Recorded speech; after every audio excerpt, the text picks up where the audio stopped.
WhatsApp everyone, welcome to the expert classes. मैं अमन उपाध्याय आपका स्वागत करता हूं आपके अपने यूट्यूब चैनल पर। जिन बच्चों ने अभी तक व्हाट्सएप चैनल ज्वाइन नहीं किया है, जाकर के व्हाट्सएप चैनल को ज्वाइन करें ताकि आप सभी लोगों को टाइम से एग्जाम्पल्स, क्विजेस, सारी इन्फॉर्मेशन मिल सके। यहाँ आपको वीडियो सेशन रहेगा, वहां आपको सारी इन्फॉर्मेशन दे दी जाएगी कि कौन सी क्लास किस टाइम पर चल रही है।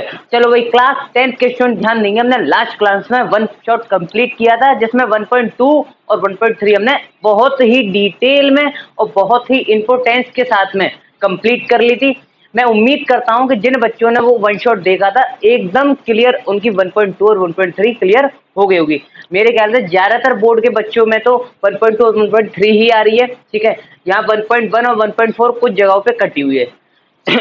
तो इसी वजह से पहले मैंने 1.2 और 1.3 कंप्लीट करा दी। आज हम बात करेंगे किसकी, 1.1 और 1.4 की। ठीक है, तो स्टार्ट करें। और यहाँ मैं बोल देता हूँ पहले कि सीटिंग पावर अपनी बहुत अच्छी रखना, क्योंकि ये भी मेगा वन शॉट है तो ये भी लंबा ही खींचेगा। मेरे ख्याल से 2 घंटे का तो जाएगा ही जाएगा, क्योंकि वो वाला वन शॉट भी हमारा समथिंग 2 घंटे का था। ठीक है, तो यहाँ ये भी इतना ही चला ही जाएगा, क्योंकि दोनों एक्सरसाइज आपकी लॉन्ग भी हैं और भारी एक्सरसाइज भी हैं। तो करें स्टार्ट। चलो भाई, स्टार्ट करते हैं।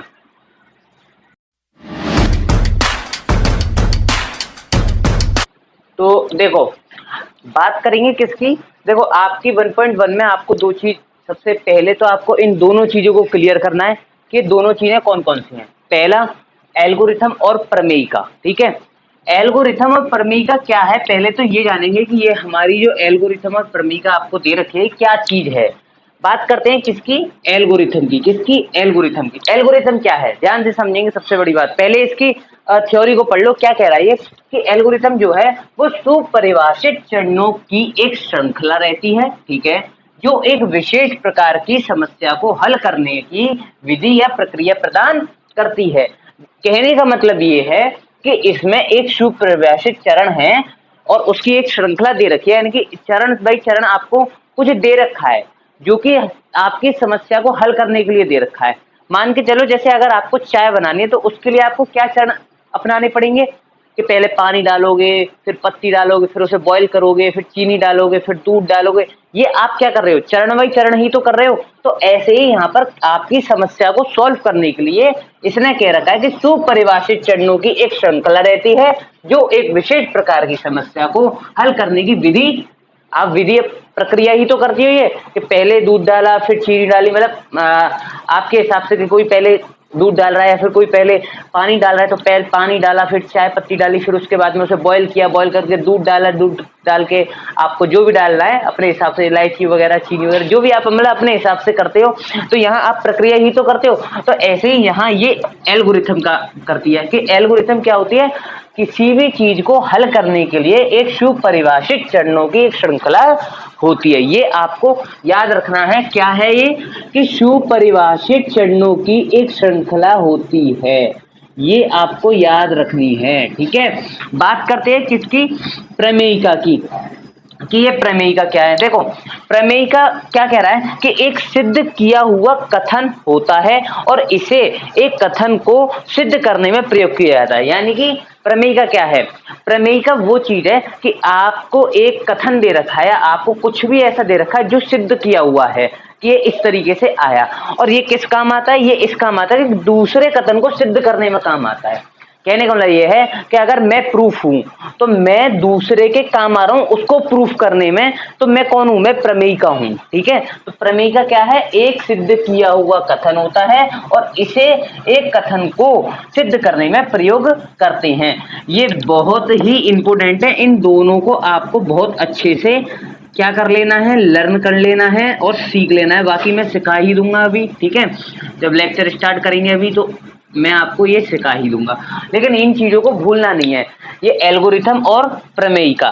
ठीक है, अब करें आगे। मैं इसको और डिटेल में समझाता हूं। पहले बात करेंगे हम एल्गोरिथम की, फिर बात करेंगे प्रमेयिका की। हम पहले एल्गोरिथम टॉपिक खत्म करेंगे अपना आज, फिर उसके बाद में प्रमेयिका खत्म करेंगे, फिर उसके बाद में 1.4 पर आएंगे। इस तरीके से चलेगा, पहले इन दोनों को टॉपिक को खत्म करेंगे हम। ठीक है, करें स्टार्ट। तो इसे नोट कर लेना, इसे आपको इसे इंपोर्टेंट नोट में डालना है अपनी नोटबुक में। किस में डालना है, इंपोर्टेंट नोट में। ठीक है, इंपोर्टेंट नोट में, ठीक है। इस तरीके से इम्पोर्टेंट नोट लिख के और इसे आपको अपनी नोटबुक में रख लेना है, बिल्कुल पहले पेज पर ही इस एक्सरसाइज को शुरू करने से पहले। ये बहुत ही मतलब सिद्ध की हुई दोनों चीजें हैं और बहुत ही अच्छी चीजें हैं, ठीक है। तो करें स्टार्ट, चलो भाई करते हैं स्टार्ट।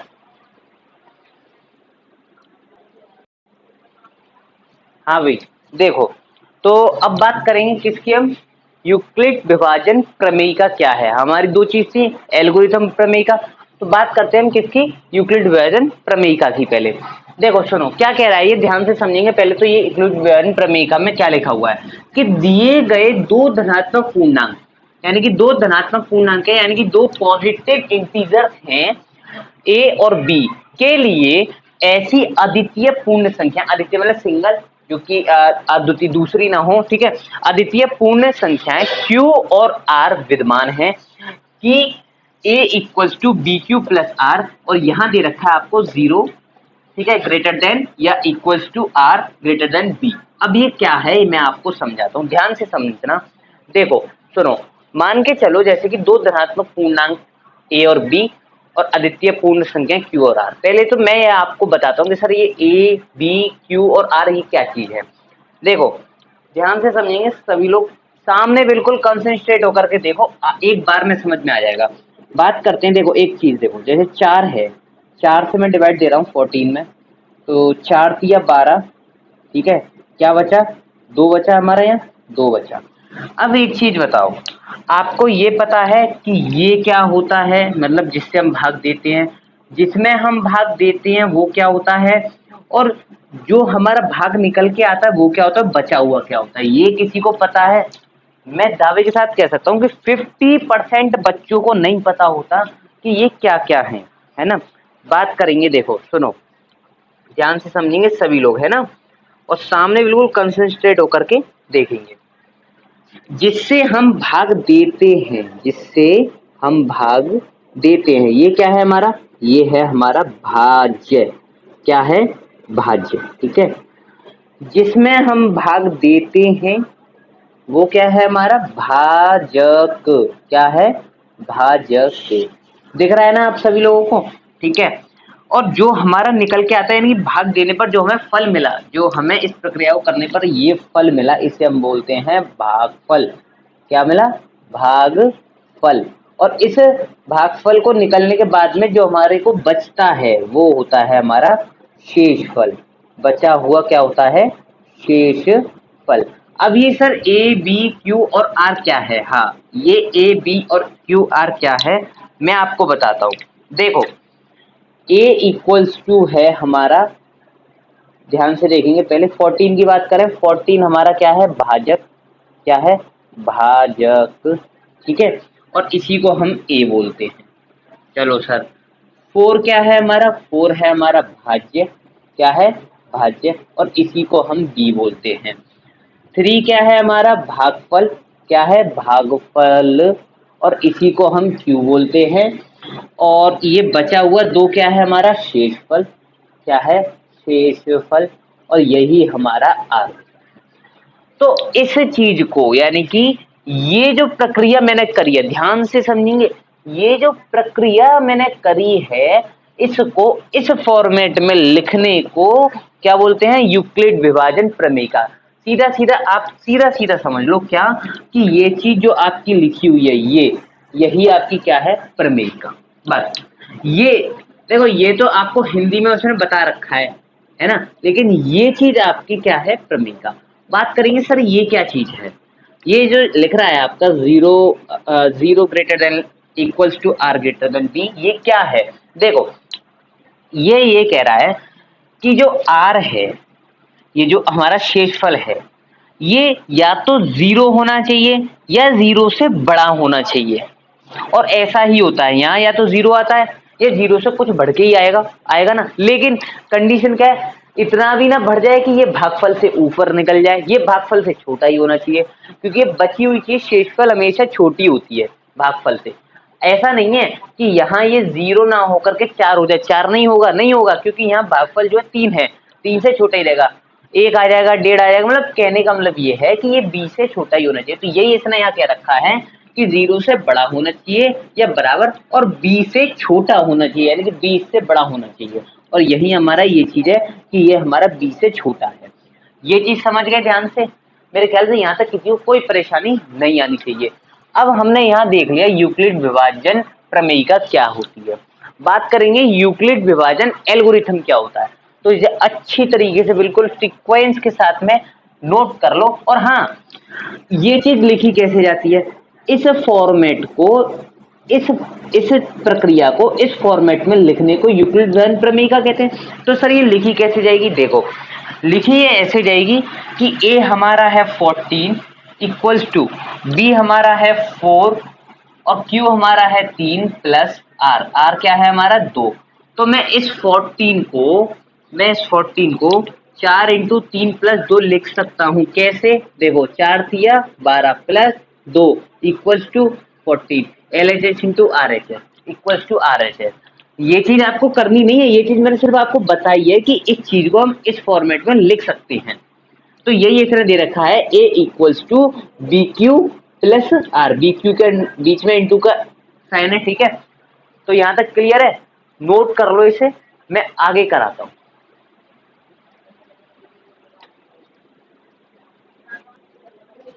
देखो, अब बात करते हैं क्वेश्चंस की। क्वेश्चन से हम समझेंगे क्या कि यूक्लिड विभाजन एल्गोरिथम क्या होती है। हमने प्रमेयिका समझ ली कि प्रमेयिका क्या है। देखो, ये कह रहा है कि निम्नलिखित संख्याओं का एचसीएफ ज्ञात करने के लिए यूक्लिड विभाजन एल्गोरिथम का प्रयोग कीजिए। किसका? एल्गोरिथम का प्रयोग करना है, विभाजन एल्गोरिथम का हमें क्या करना है? प्रयोग करना है। अब देखो, हम जब एचसीएफ निकालेंगे, एक ये दे रखा है क्वेश्चन, एक ये दे रखा है क्वेश्चन और एक ये दे रखा है। जब हम इनका एचसीएफ निकालेंगे तो एचसीएफ निकालते समय जो भी हम स्टेप्स फॉलो करेंगे, जो भी हम चरण फॉलो करेंगे, जो भी बीच में प्रक्रिया चलेगी, वही हमारी क्या है? विभाजन एल्गोरिथम, यूक्लिड विभाजन एल्गोरिथम। हम यहाँ करेंगे किससे? यूक्लिड विभाजन प्रमेयिका से, लेकिन बीच में जो भी चलेगा, जो भी प्रक्रिया होगी, वो हमारा क्या है? एल्गोरिथम है। क्या है? एल्गोरिथम है। इसलिए हमने यहाँ, हमें ये क्वेश्चन प्रमेयिका से सॉल्व करने, प्रमेयिका के थ्रू, प्रमेयिका का जो हमारा फॉर्मेट था उस फॉर्मेट से हमें ये सॉल्व करने, इसलिए हमने यूक्लिड विभाजन प्रमेयिका पहले पढ़ ली। लेकिन यूक्लिड विभाजन एल्गोरिथम क्या होती है? उस फॉर्मेट में लिखते समय जो भी हम प्रक्रिया करेंगे, जो भी बीच में हमारा चलेगा, उसे हम क्या बोलेंगे? यूक्लिड विभाजन एल्गोरिथम। ठीक है, अब क्वेश्चन करते हैं। ये कह रहा है 135 और 225, इसका हमें क्या निकालना है? एचसीएफ निकालना है। तो देखो, ध्यान से समझेंगे सभी लोग। हमेशा छोटी वाली संख्या को क्या करेंगे? भाग करेंगे, छोटी वाली संख्या से भाग देंगे बड़ी वाली संख्या में। तो यहाँ 135 से भाग देंगे किसमें? 255 में। तो 135 से ये जाएगा 1 टाइम 135, ठीक है। कितना बचेगा? ये बचेगा आपका यहाँ ये बचेगा आपका 90, है ना, ये 90 बच जाएगा। अब देखो, ध्यान से समझना सभी लोग, यहीं से हम भाग स्टार्ट करेंगे, यहीं से हम भाग स्टार्ट करेंगे और 135 को ले लेंगे। 135, अब हमें 135 में भाग देना है। फिर ये कितनी बार सॉरी, फिर ये कितनी बार जाएगा? फिर ये एक बार जाएगा, क्योंकि 45 90 दूनी 180 होता है, 135 से ज्यादा है, तो 90 एकम 90। कितना बचा? 45 बचा, ठीक है। मेरे ख्याल से यहाँ तक किसी को परेशानी। फिर से हम यहीं से भाग उठा लेंगे और आगे इस 90 को ले लेंगे, ठीक है, 90 को ले लेंगे। अब ये प्रक्रिया सर कब तक चलेगी ये तो बताइए? जब तक कि हमारा शेषफल 0 नहीं आ जाता। क्या नहीं आ जाता? जब तक कि ये शेषफल, ये 45 यहाँ शेषफल आया, यहाँ 90 शेषफल आया, जब तक कि ये शेषफल हमारा 0 नहीं आ जाता, तब तक हम इस तरीके से ही प्रक्रिया करते जाएंगे। तो ये 45 से 90 डायरेक्टली कर रहा है, कितनी बार? 2 बार, ठीक है। कितनी बार? 2 बार। 90, 0 आ गया। अब जब हमारा शेषफल 0 आ जाता है और जिस भी संख्या के थ्रू हमारा ये शेषफल 0 आता है, यानी कि लास्ट हमने किससे डिवाइड दिया था? 45 से। 45 हमारे लिए काम की चीज थी जिसने हमको 0 दिया, तो यही हमारा क्या है? HCF। बस आपको कुछ नहीं करना, इतना करना है। ये क्या है हमारा एचसीएफ, यानी कि इस क्वेश्चन का पहले वाले का जो आंसर है वो क्या है 45 है। अब इस चीज को हमने ये इस फॉर्मेट में लिख के करके दिखाया है जैसा हम करते हैं, लेकिन हमें यहाँ यूक्लिड विभाजन प्रमेयिका का यूज करना है, यानी कि a equals to b q plus r.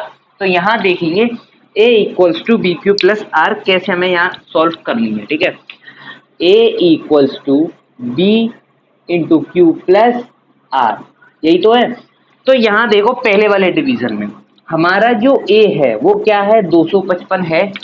तो यहाँ मैं लिखूंगा क्या, ध्यान से देखेंगे सभी लोग, यहाँ मैं लिखूंगा 255 इक्वल्स टू b हमारा क्या 135 इंटू 1, क्यों, क्योंकि q हमारा क्या है 1 है और शेषफल हमारा क्या है 90 है। तो क्या मैं इसको 255 को यहाँ 90 लिख सकता हूँ? पहले तो आप मुझे सिर्फ इतना देखकर बताओ ध्यान से कि क्या ये मैंने ठीक किया है। दिमाग भी लगाओ, क्योंकि साथ साथ में आपको दिमाग लगाना बहुत जरूरी है यार। अगर आप लोग दिमाग नहीं लगाओगे तो मुझे बताओ कैसे काम चलेगा, है ना। तो यहाँ ये बिल्कुल ठीक किया है, ऐसे ही होगा, है ना। तो ये देखो अच्छा ये 135 है यहाँ, है ना, सॉरी यहाँ 135 आएगा, ये 13 लिख दिया मैंने। तो 135 इंटू 1, 135 इंटू 1 यानी 135 प्लस 90 255 होते हैं। यहाँ हो गया। अब देखो ध्यान से समझना, अब रह गया हमारा आगे का चरण। आगे के चरण में क्या करते हैं, हमने किससे डिवाइड दिया था 90 से दिया था, किस में दिया था 135 में दिया था। 135 हमारा इस बार a है, तो 135 इंटू वो इक्वल्स टू b हमारा 90 है, q हमारा 1 है प्लस 45। तो क्या मैं 90 प्लस 45 को 135 लिख सकता हूँ? बिल्कुल लिख सकता हूँ। फिर से हम क्या करेंगे, इस 90 को ले लेंगे इस बार। तो 90 इक्वल्स टू, क्योंकि 90 से डिवाइड 45 से 90 में डिवाइड दिया था, 45 इंटू 2 प्लस 0, शेषफल हमारा क्या आया था 0। तो बस इस प्रक्रिया को हम बोलेंगे क्या, यूक्लिड विभाजन एल्गोरिथ्म। मेरे ख्याल से यहाँ तक किसी को कोई परेशानी नहीं आनी चाहिए। ठीक है, इतना करने के बाद में आपको नीचे लिख देना क्या कि अतः HCF इक्वल्स टू 45। मेरे ख्याल से यहाँ तक किसी को कोई परेशानी नहीं आनी चाहिए। ठीक है, ऐसे ही आपको करना है। मैं आपको ये और कराता हूँ सेकंड वाला। थर्ड वाला आपको होमवर्क में करना है। मैं आपको पहले ही बता दूं कि सेल्फ आपको करना पड़ेगा। मैंने हर एक वन शॉट में सब बच्चों को कुछ ना कुछ क्वेश्चन आपको होमवर्क में भी दिए हैं, तो आपको होमवर्क करना बहुत जरूरी है। डाउट क्लियर होते हैं होमवर्क जो आपको मिल रहा है होमवर्क में वो आप जरूर करें, सेल्फ जरूर करें। बिना सेल्फ के सच में कुछ नहीं होगा। जब तक आप सेल्फ नहीं करोगे आपकी मैथ अच्छी नहीं होगी। ठीक है, मैथ आपकी प्रैक्टिस मांगती है। करो, इसे स्क्रीनशॉट ले लो, ऐसे नोट कर लो, मैं आगे कराता हूँ। देखो तो सेकंड वाला है क्या हमारा 196 और 38,220, ये है आपका। ठीक है, ये पैटर्न 11 चल रहा है, क्योंकि मैंने लास्ट वन शॉट में पैटर्न 10 कराए थे, ये पैटर्न 11 है, पैटर्न नंबर 11 पे इतना है। ठीक है, इसका दूसरा है ये। तो दूसरा ये क्या कह रहा है कि 196 और 38,220 का हमें क्या करना है, एचसीएफ ज्ञात करना है। तो हम ऐसे करेंगे, देखो सुनो, 196 से हम 38,220 में क्या करेंगे, डिवाइड देंगे। तो कितनी बार जाएगा, मैं यहाँ कैलकुलेट से कर देता हूँ डायरेक्ट। ठीक है, क्योंकि बहुत टाइम लगेगा अगर मैंने यही सॉल्व किया। तो देखो 196 इंटू 2 तो पार हो जाएगा 382 से, इसलिए यहाँ 1 टाइम जाएंगे 196। ठीक है, बचा कितना हमारा, बचा यहाँ पर हमारा 12 में से 6 8, ठीक है, और 1। अब 2 और ले लेंगे हम यहाँ। ठीक है, ये हो गया 1862। अब ये हम कितनी बार जाएगा, ये 196 देखता हूं मैं, हाँ 196 9 आपका आया है 1764। कितना आया है 1764। ठीक है, कितना बचा ध्यान से देखेंगे, हमारा यहाँ बचा 8 और ये बचा 9। अब 0 को उतार लेंगे, 980। ठीक है, यहाँ तक मेरे ख्याल से किसी को कोई परेशानी नहीं आनी चाहिए। तो यहाँ ये 196, ये 5 जा, हाँ 195 जा 980, डायरेक्ट ये आ गया आपका शेषफल 0। यहाँ हमें ज़्यादा कुछ करने की ज़रूरत नहीं पड़ी। ठीक है, तो यहाँ तो हमें आगे लेने की ज़रूरत ही नहीं पड़ी, हमारी इसी संख्या में 0 हमें मिल गया। अब यहाँ बात करेंगे किसकी, अब यहाँ बात करेंगे सर कि चरण क्या बना और एचसीएफ हमारा क्या आया। देखो एचसीएफ हमारा यहाँ क्या बना, हमारा इसी से काम हो गया, तो एचसीएफ भी हमारा ये ही है। तो एचसीएफ हमारा कितना है 196, और चरण क्या बने हमारे, यानी कि जो a q a equals to b q plus r का जो हमें फॉर्मेट बनाना होता है, a equals to b q plus r वो क्या बना। तो ए हमारा क्या है 38,220 इक्वल्स टू बी हमारा क्या है 196, और यहाँ क्यू हमें क्या मिला, क्यू हमें मिला 195 और प्लस 0। ठीक है, इन दोनों को इंटू करोगे तो यही आएगा, और यहाँ हमें नीचे लिख देना है क्या कि अतः H C F equal to 196। ये आपका क्या हो गया, आंसर हो गया। थर्ड वाला आपको खुद करना है सेल्फ। ठीक है, होमवर्क में ये इसका स्क्रीनशॉट ले लो या इसे नोट कर लो।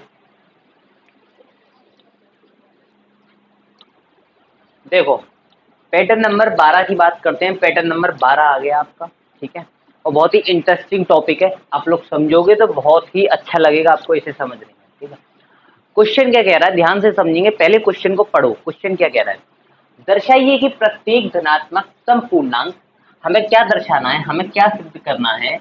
दर्शाना सिद्ध करना ये चीज एक ही होती है। ठीक है, दर्शाइए कि प्रत्येक धनात्मक संपूर्णांक, धनात्मक संपूर्णांक का मतलब होता है पॉजिटिव।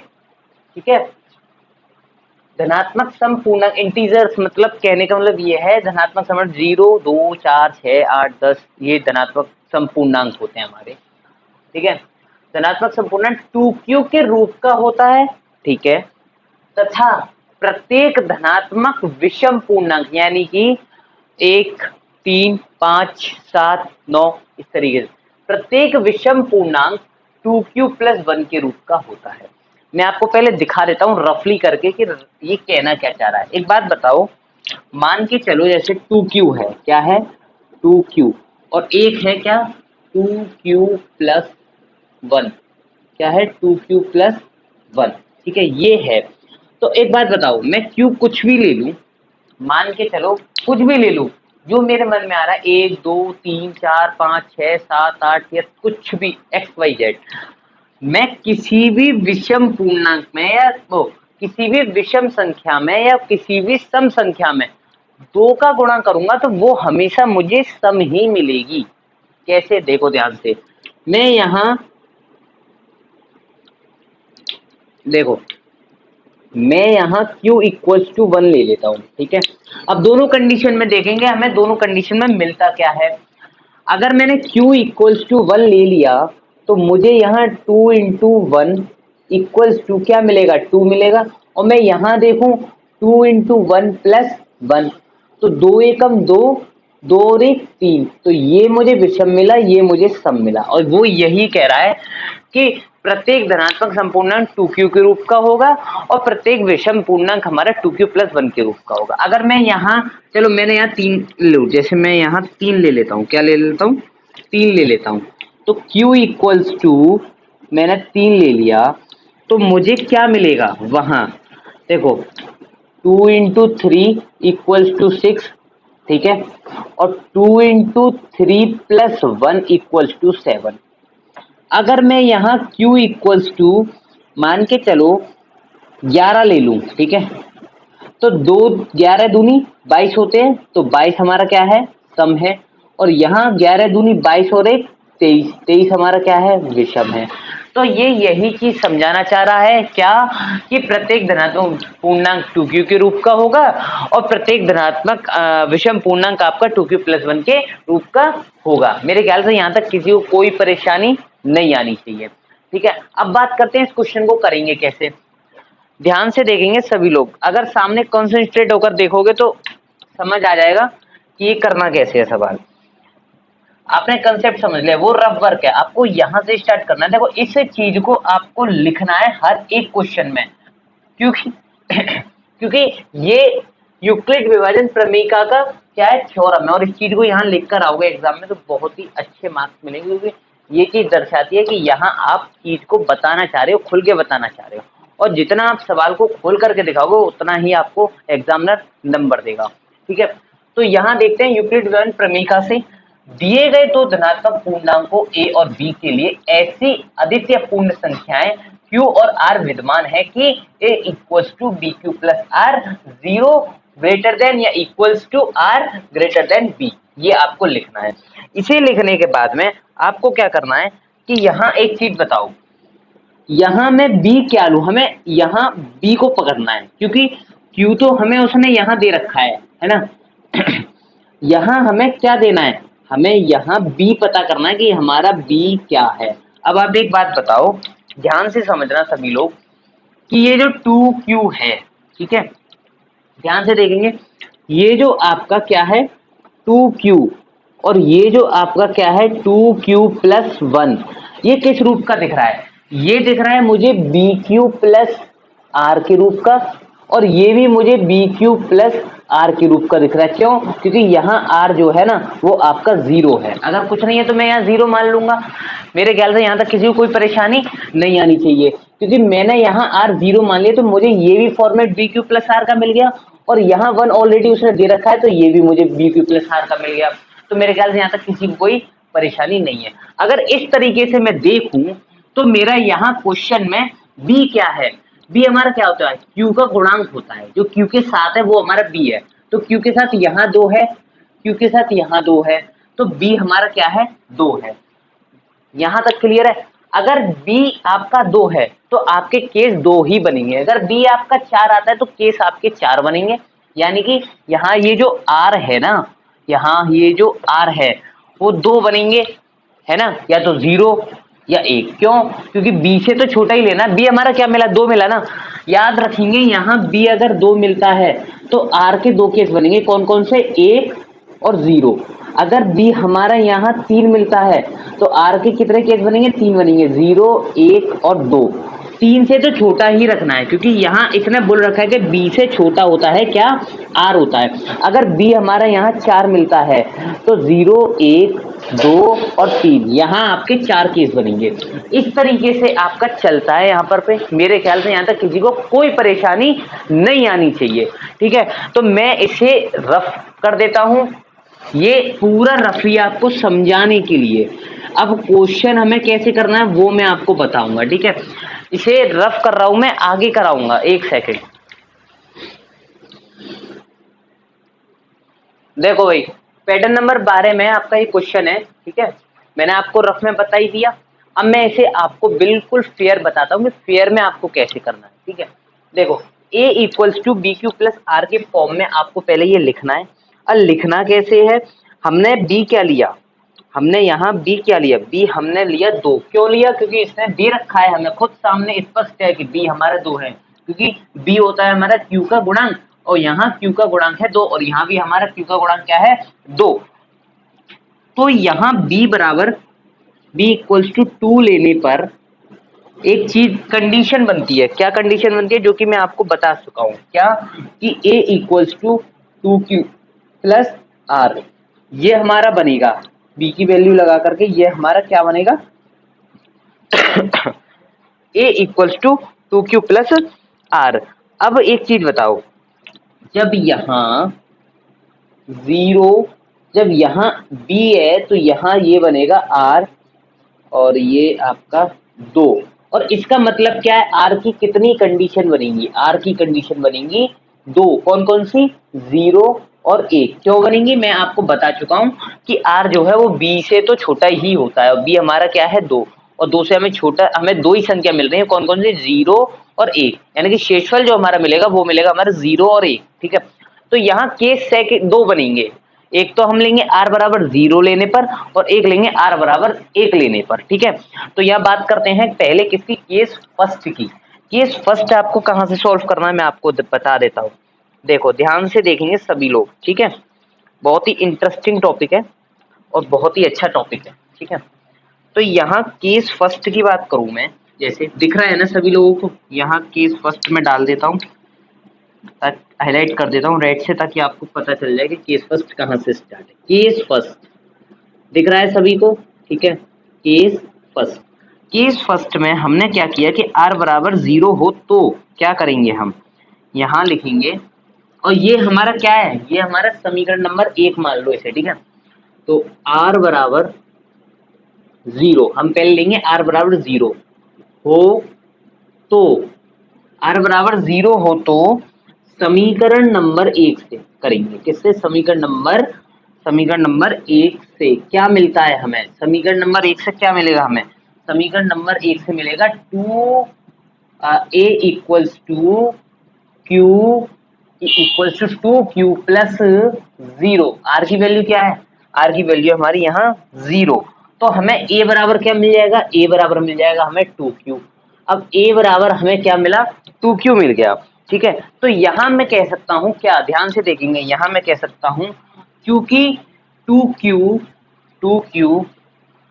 संख्या 2 से विभाजित होती है। देखो सभी ऐसे जितने भी क्वेश्चन आएंगे ना, सब में एक सा ही फॉर्मेट है, एक को समझ लो, सारे एक से हैं, विभाजित होती है, ठीक है। इसीलिए ये इसीलिए का साइन है, इसीलिए 2q एक धनात्मक, भाई 2 से विभाजित हो रही है जब भी तो धनात्मक समपूर्णांक है, धनात्मक समपूर्णांक है।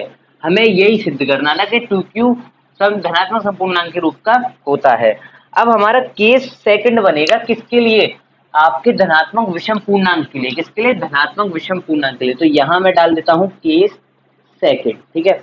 केस सेकंड में हम r बराबर क्या लेंगे, केस सेकंड में हम r बराबर लेंगे 1, क्योंकि हमें 2 से तो कम ही लेने हैं। तो यहाँ r बराबर 1 हो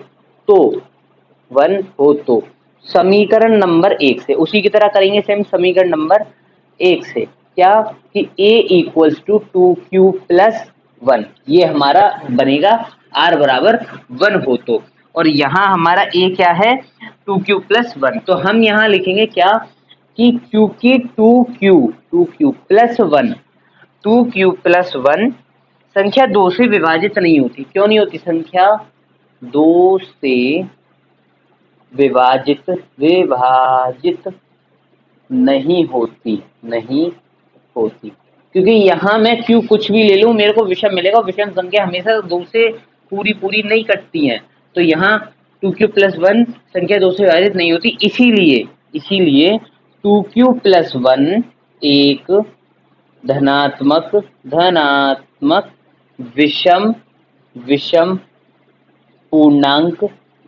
पूर्णांक है।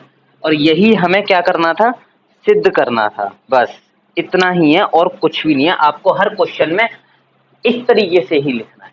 वो जो मैंने अभी कराया था वो सब आपको समझाने के लिए, सिर्फ आपको इतना करना है। ये तो देखो आपको हर एक क्वेश्चन में लिखना है, कोई भी क्वेश्चन आए आपको सब में ये लिखना है, ठीक है।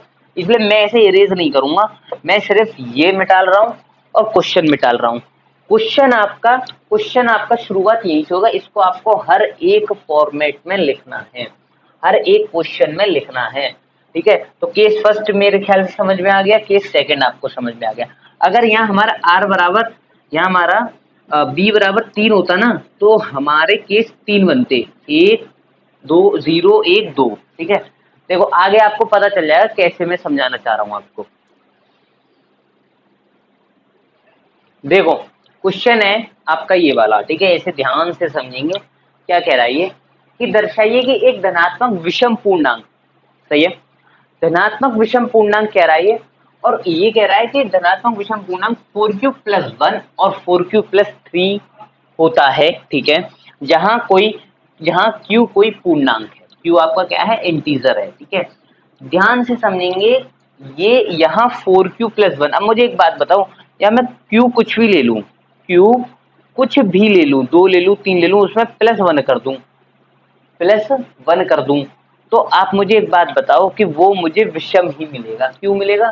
क्योंकि यहाँ जो b है ना वो आपका क्या है, सम है। क्या है? सम है। 4 में मैं किसी का भी इंटू कर लूं, किसी भी संख्या का, मुझे सम संख्या ही मिलेगी, और उसमें +1 और कर दो तो वो विषम हो जाएगी।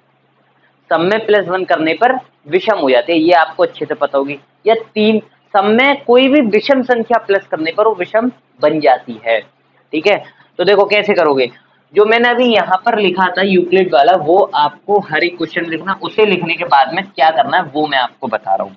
ठीक है, तो यहाँ आपके लास्ट में लिख रहा था क्या कि b q a equals to b q plus r, है ना, यही तो लिख रहा था। तो मैं उसे यहाँ रेड पेन से लिख देता हूँ, बाकी आपको क्वेश्चन कैसे करना है वो मैं बताता हूँ।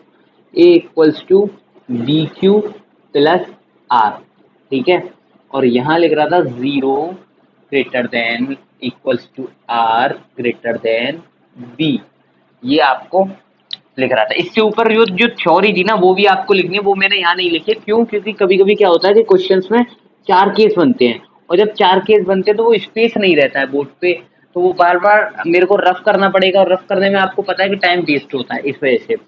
तो यहाँ इसके नीचे से आपको क्या करना है, यहाँ तक लिखने के बाद में इसके नीचे से आपको क्या करना है, हमारा यहाँ b क्या है पहले तो ये देखो, 4 का गुणांक है या 4, तो उसका q का गुणांक है आपका 4, ठीक है, q का क्या है गुणांक 4, यहाँ q का गुणांक क्या है 4, तो b हमारा क्या है 4, सही है।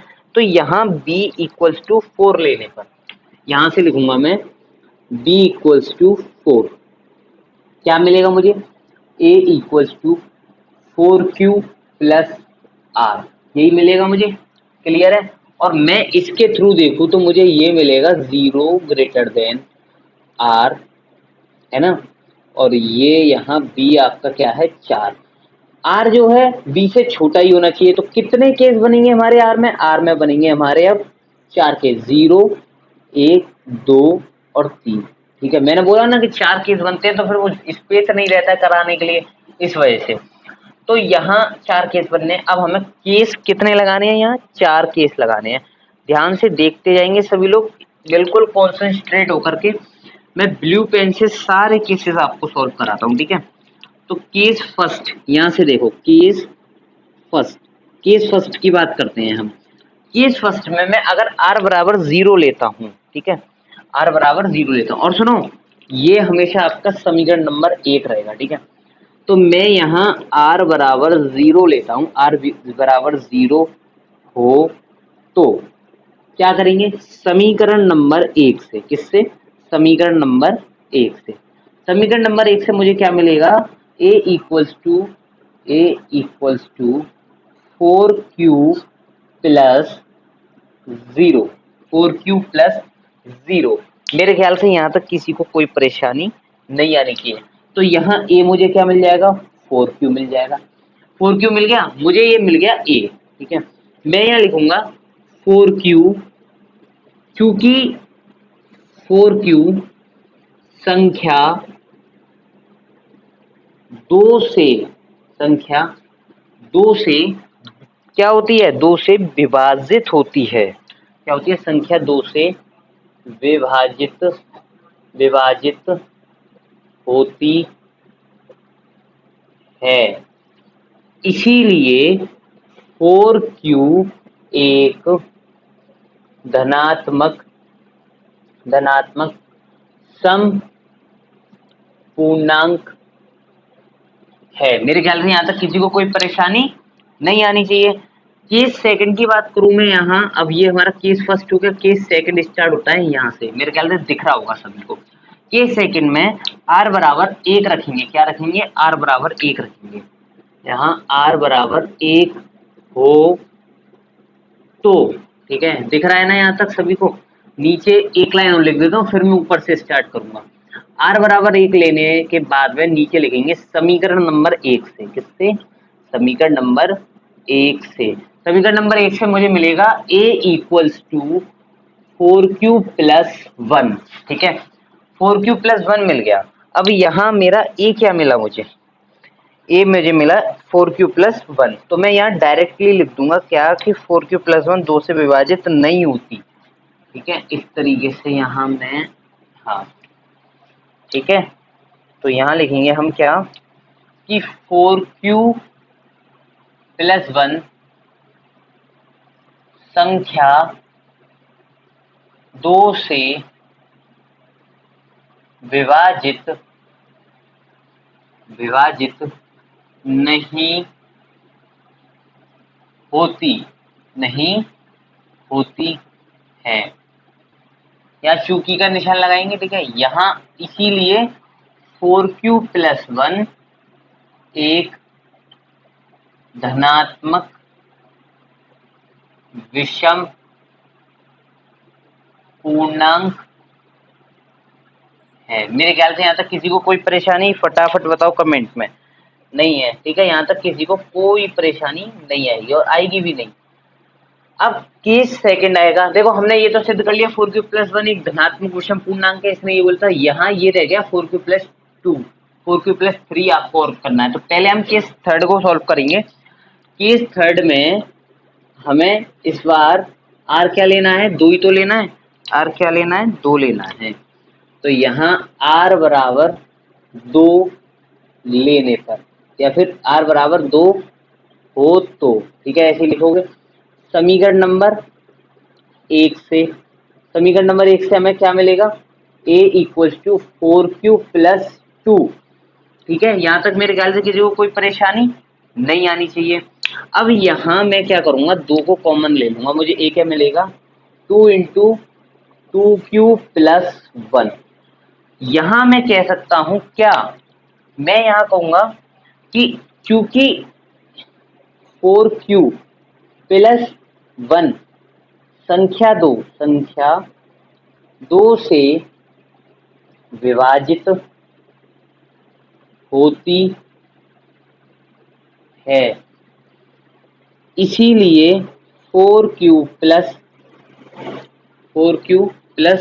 यहाँ 2 आएगा, ठीक है। 4q प्लस 2 एक धनात्मक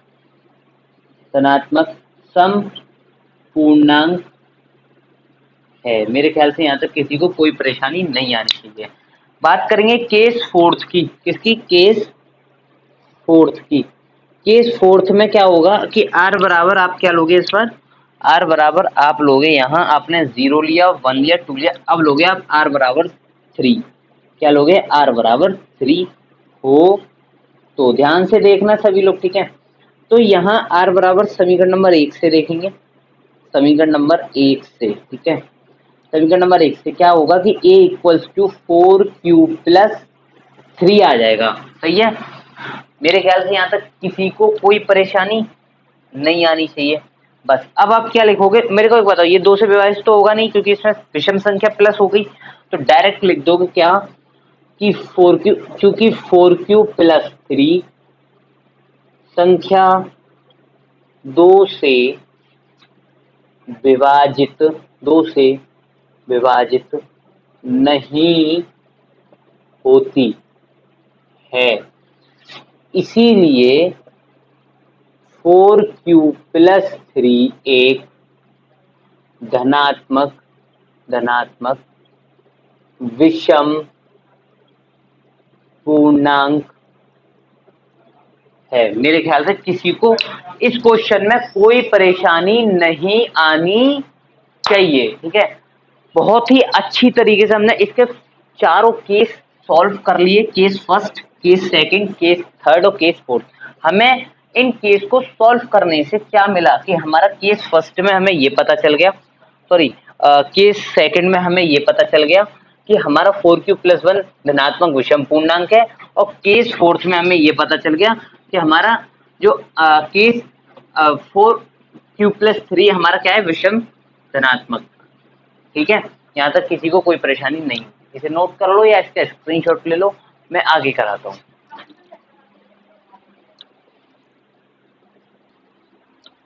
हाँ जी, देखो क्वेश्चन देखते हैं। अब ये भी क्वेश्चन बहुत अच्छा है, इसे भी आप करोगे ना तो अच्छा लगेगा आपको सच में, और क्वेश्चन सारे ही अच्छे हैं आपके इसमें। कह रहा है कि यूक्लिड विभाजन प्रमेय का प्रयोग करके दर्शाइए कि किसी धनात्मक पूर्णांक का वर्ग, अब यहाँ वर्ग आ गया, यहाँ अब तक धनात्मक पूर्णांक किए थे, अब यहाँ क्या आ गया, धनात्मक पूर्णांक का वर्ग, ठीक है, आपको ये याद रखना है, वर्ग है, ठीक है। किसी पूर्णांक m के 3m या 3m+1 के रूप का होता है, सही है। यानी कि कहने का मतलब ये है कि यहाँ इस बार m दीजिए, किसके लिए, किसकी जगह, q की जगह, तो उससे हमें कोई फर्क नहीं पड़ना चाहिए, ठीक है। यहाँ ये m जो है, यहाँ जो ये जो 3m+1 है, ये 2q+1 के रूप का ही है, या bq+1 के रूप का ही है, या bq+r के रूप का ही है, कह सकते हैं, ठीक है। तो यहाँ m आ गया, उससे कोई आपको दिक्कत नहीं आनी चाहिए। अब ये तो आपको लिखना ही है, इससे पहले वो जो थ्योरी थी वो भी लिखनी है। मैं हर एक बार हर एक क्वेश्चन में बोल रहा हूँ कि उस थ्योरी को जरूर लिखना। मैं यहाँ इसलिए नहीं लिख रहा हूँ ताकि आपको एक ही बार में पूरा क्वेश्चन करा दूं बोर्ड पे।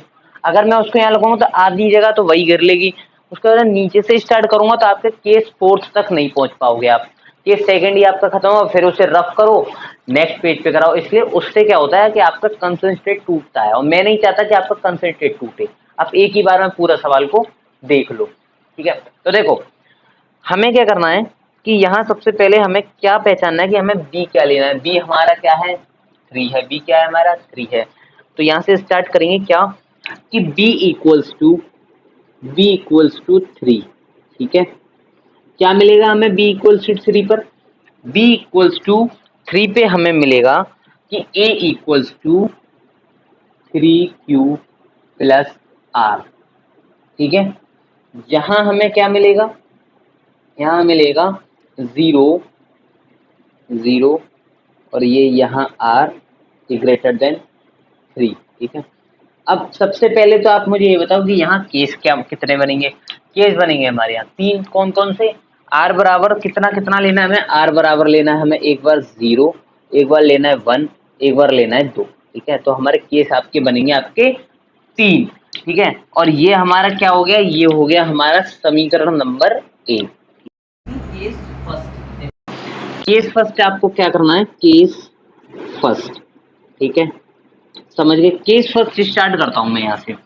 केस फर्स्ट में क्या होगा कि यहाँ ध्यान से देखेंगे, r बराबर 0 लेने पर, क्या लेने पर, r बराबर 0 हो तो हमें क्या मिलेगा, 0 हो तो समीकरण नंबर 1 से, किससे, समीकरण नंबर 1 से, समीकरण नंबर 1 से हमें मिलेगा 3 a इक्वल्स टू 3q+0, और a इक्वल्स टू 3q आ जाएगा। लेकिन उसने वर्ग की बात करी तो हम यहाँ वर्ग कर देंगे, तो a का वर्ग इक्वल टू 3q का वर्ग। मेरे ख्याल से यहाँ तक किसी को कोई परेशानी नहीं आनी चाहिए, ठीक है। अब यहाँ हम वर्ग करेंगे, तो a का वर्ग इक्वल टू 3q का वर्ग 9q का वर्ग। मेरे ख्याल से यहाँ तक किसी को कोई परेशानी नहीं आनी चाहिए। आगे करें। अब यहाँ मैं क्या करूंगा, इसे मैं 3 into 3 लूंगा, तो यहाँ a स्क्वायर इक्वल टू 3, और अंदर आ जाएगा 3 स्क्वायर q। मेरे ख्याल से यहाँ तक समझ में आ गया। अब ये जो 3q स्क्वायर है वो हमारा क्या है, पहले तो ये समझो कि सर ये हमारा 3q स्क्वायर जो है वो हमारा m है।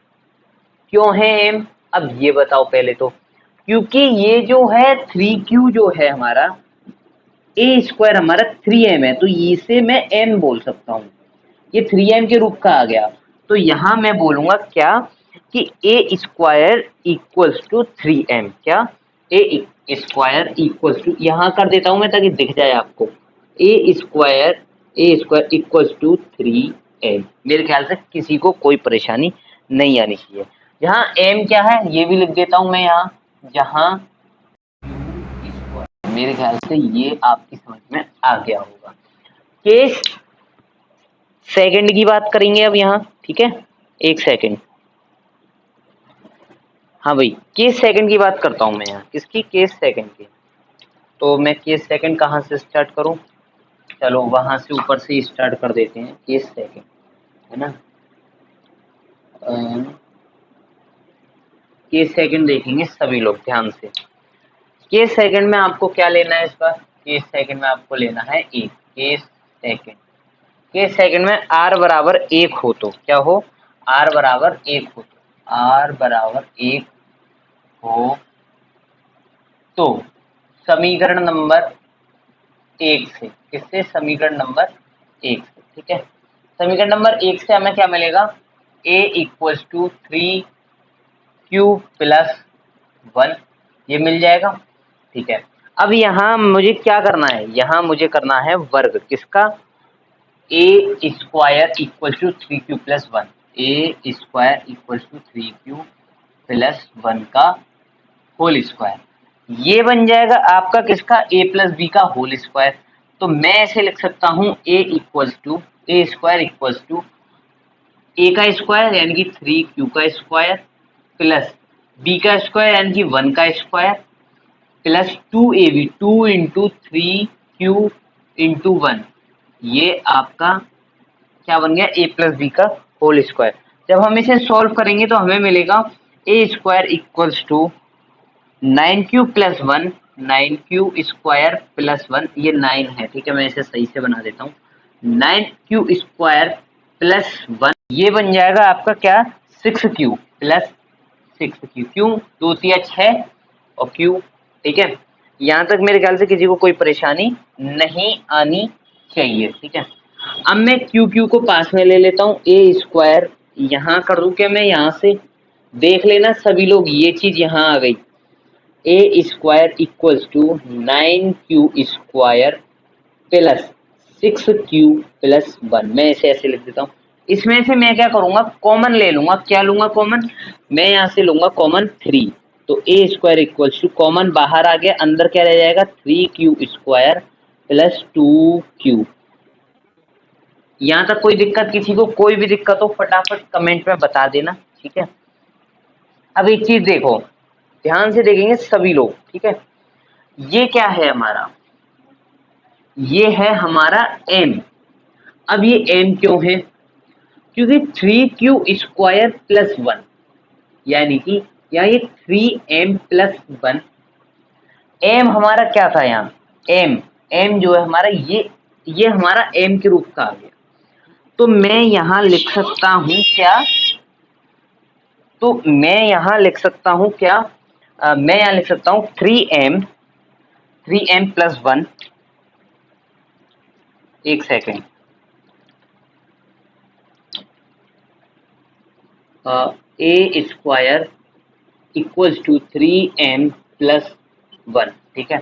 मेरे ख्याल से यहाँ तक किसी को कोई परेशानी नहीं आनी चाहिए। और यहाँ हम डायरेक्ट लिख देंगे क्या, कि जहाँ m इक्वल्स टू, m क्या है हमारा 3q स्क्वायर प्लस 2q, ये आपका सवाल यहाँ तो आपका सॉल्व हो गया केस सेकंड का। अब बात करेंगे किसी केस थर्ड की, किस कैसे आपको सॉल्व करना है वो भी मैं आपको बता देता हूँ, ठीक है। केस थर्ड देख लीजिए, यहाँ केस थर्ड मैं यहाँ से स्टार्ट कर दूं क्या, क्योंकि देखो मैं तो इसे रफ करके दोबारा भी कर दूंगा, आप सोचोगे सर यहाँ बहुत ही मतलब भीड़ हो गई, लेकिन कोई बात नहीं, भीड़ हो जाए कोई दिक्कत नहीं, लेकिन सवाल को एक बार में समझना बहुत जरूरी है, ठीक है। तो करें स्टार्ट। देखो यहाँ एक चीज समझेंगे क्या, तो ये यहाँ मैं अंडरलाइन कर देता हूँ, ठीक है। केस थर्ड की बात करेंगे हम यहाँ, ठीक है। केस थर्ड कह रहा है r बराबर 0 हो तो हम लिखेंगे यहाँ समीकरण नंबर एक से, किससे, समीकरण नंबर, इक्वेशन फर्स्ट से, समीकरण नंबर एक से, समीकरण नंबर एक से हमें क्या मिलेगा कि a इक्वल्स टू हमारा मिलेगा समीकरण नंबर एक, a equals to 3q plus 2। अब यहाँ हम क्या करेंगे, a का वर्क करेंगे इक्वल्स टू 3q प्लस 2 का वर्क कर लेंगे, ठीक है। अब a स्क्वायर इसे सॉल्व कर लेंगे, 3q प्लस 2 यानी कि a प्लस बी का होल स्क्वायर, तो 3q का होल स्क्वायर प्लस 2 का स्क्वायर प्लस 2 इंटू ए यानी कि 3q इंटू बी यानी कि 2, ठीक है। अब इसे मैं सॉल्व करता हूं तो मुझे क्या मिलता है, देखो इधर मैं कर रहा हूं, ठीक है, इधर से a square equals to 3q क्या हो जाएगा हमारा 9a स्क्वायर प्लस 2 का हो जाएगा हमारा 4 प्लस ये हो जाएगा हमारा 3 दूनी 6 दूनी 12 यानी 12q। मेरे ख्याल से यहाँ तक किसी को कोई परेशानी नहीं आनी चाहिए, ये q है, ठीक है। अब हम क्या करेंगे, एक बार इसे सही से लिख लेते हैं, क्या लिख लेते हैं, 9a square plus 12q plus 4। अब मैं इसे एक बार क्या लिख सकता हूँ, 9a² plus 12q plus 3 plus 1। अभी 3 प्लस 1 हमने इसलिए लिखा कि हमें लास्ट में 1 चाहिए था, तो हमें इसे तोड़ दिया 3 प्लस 1 के अंदर, ठीक है। अब मैं क्या करूंगा, इसमें से कॉमन ले लूंगा, किसमें से, इसमें से कॉमन लूंगा। इसमें से जब कॉमन लूंगा तो देखो इधर से कर रहा हूं मैं अब इसे, इसमें से जब मैं कॉमन लूंगा 3, तो अंदर रह जाएगा क्या, 3q² plus 4q plus 1 plus 1, ठीक है। ये आ गया हमारा 3m प्लस 1 के रूप का, तो a² equal to 3m plus 1। जहां हम यहाँ लिखेंगे क्या, जहां m equals to 3q² plus 4q plus 1, ठीक है। मेरे ख्याल से यहाँ तक किसी को कोई परेशानी नहीं आनी चाहिए। ये हमारा क्वेश्चन यहाँ हमारा सॉल्व हो गया, ठीक है। तो मेरे ख्याल से यहाँ हमने 2 क्वेश्चन कर लिए, 3 क्वेश्चन कर लिए, तीनों आपको फॉर्मेट समझ में आ गया होगा। अब हमारा जो क्वेश्चन है वो पैटर्न चेंज होकर के आएगा, तो इसे आप स्क्रीनशॉट ले लो, इसका नोट कर लो, मैं आगे करा। देखो ये पैटर्न नंबर 13 दे रखा है आपको, ठीक है। और पैटर्न नंबर 13 में क्वेश्चन है आपका, क्वेश्चन पढ़ेंगे पहले ध्यान से और फिर सॉल्व करेंगे। क्या कह रहा है कि किसी परेड में 616 सदस्यों वाली एक सेना की टुकड़ी, ठीक है, कोई परेड है उसमें 616 लोग हैं, उनकी सेना की टुकड़ी को 32 सदस्यों वाले एक आर्मी बैंड के पीछे मार्च किया जाता है। मार्च का मतलब पीछे 32 लोग जो हैं उनके पीछे सीक्वेंस से खड़ा किया जाता है, यानी कि परेड, ताकि परेड बिल्कुल सीक्वेंस से बने, इस तरीके से मार्च करना है, ठीक है।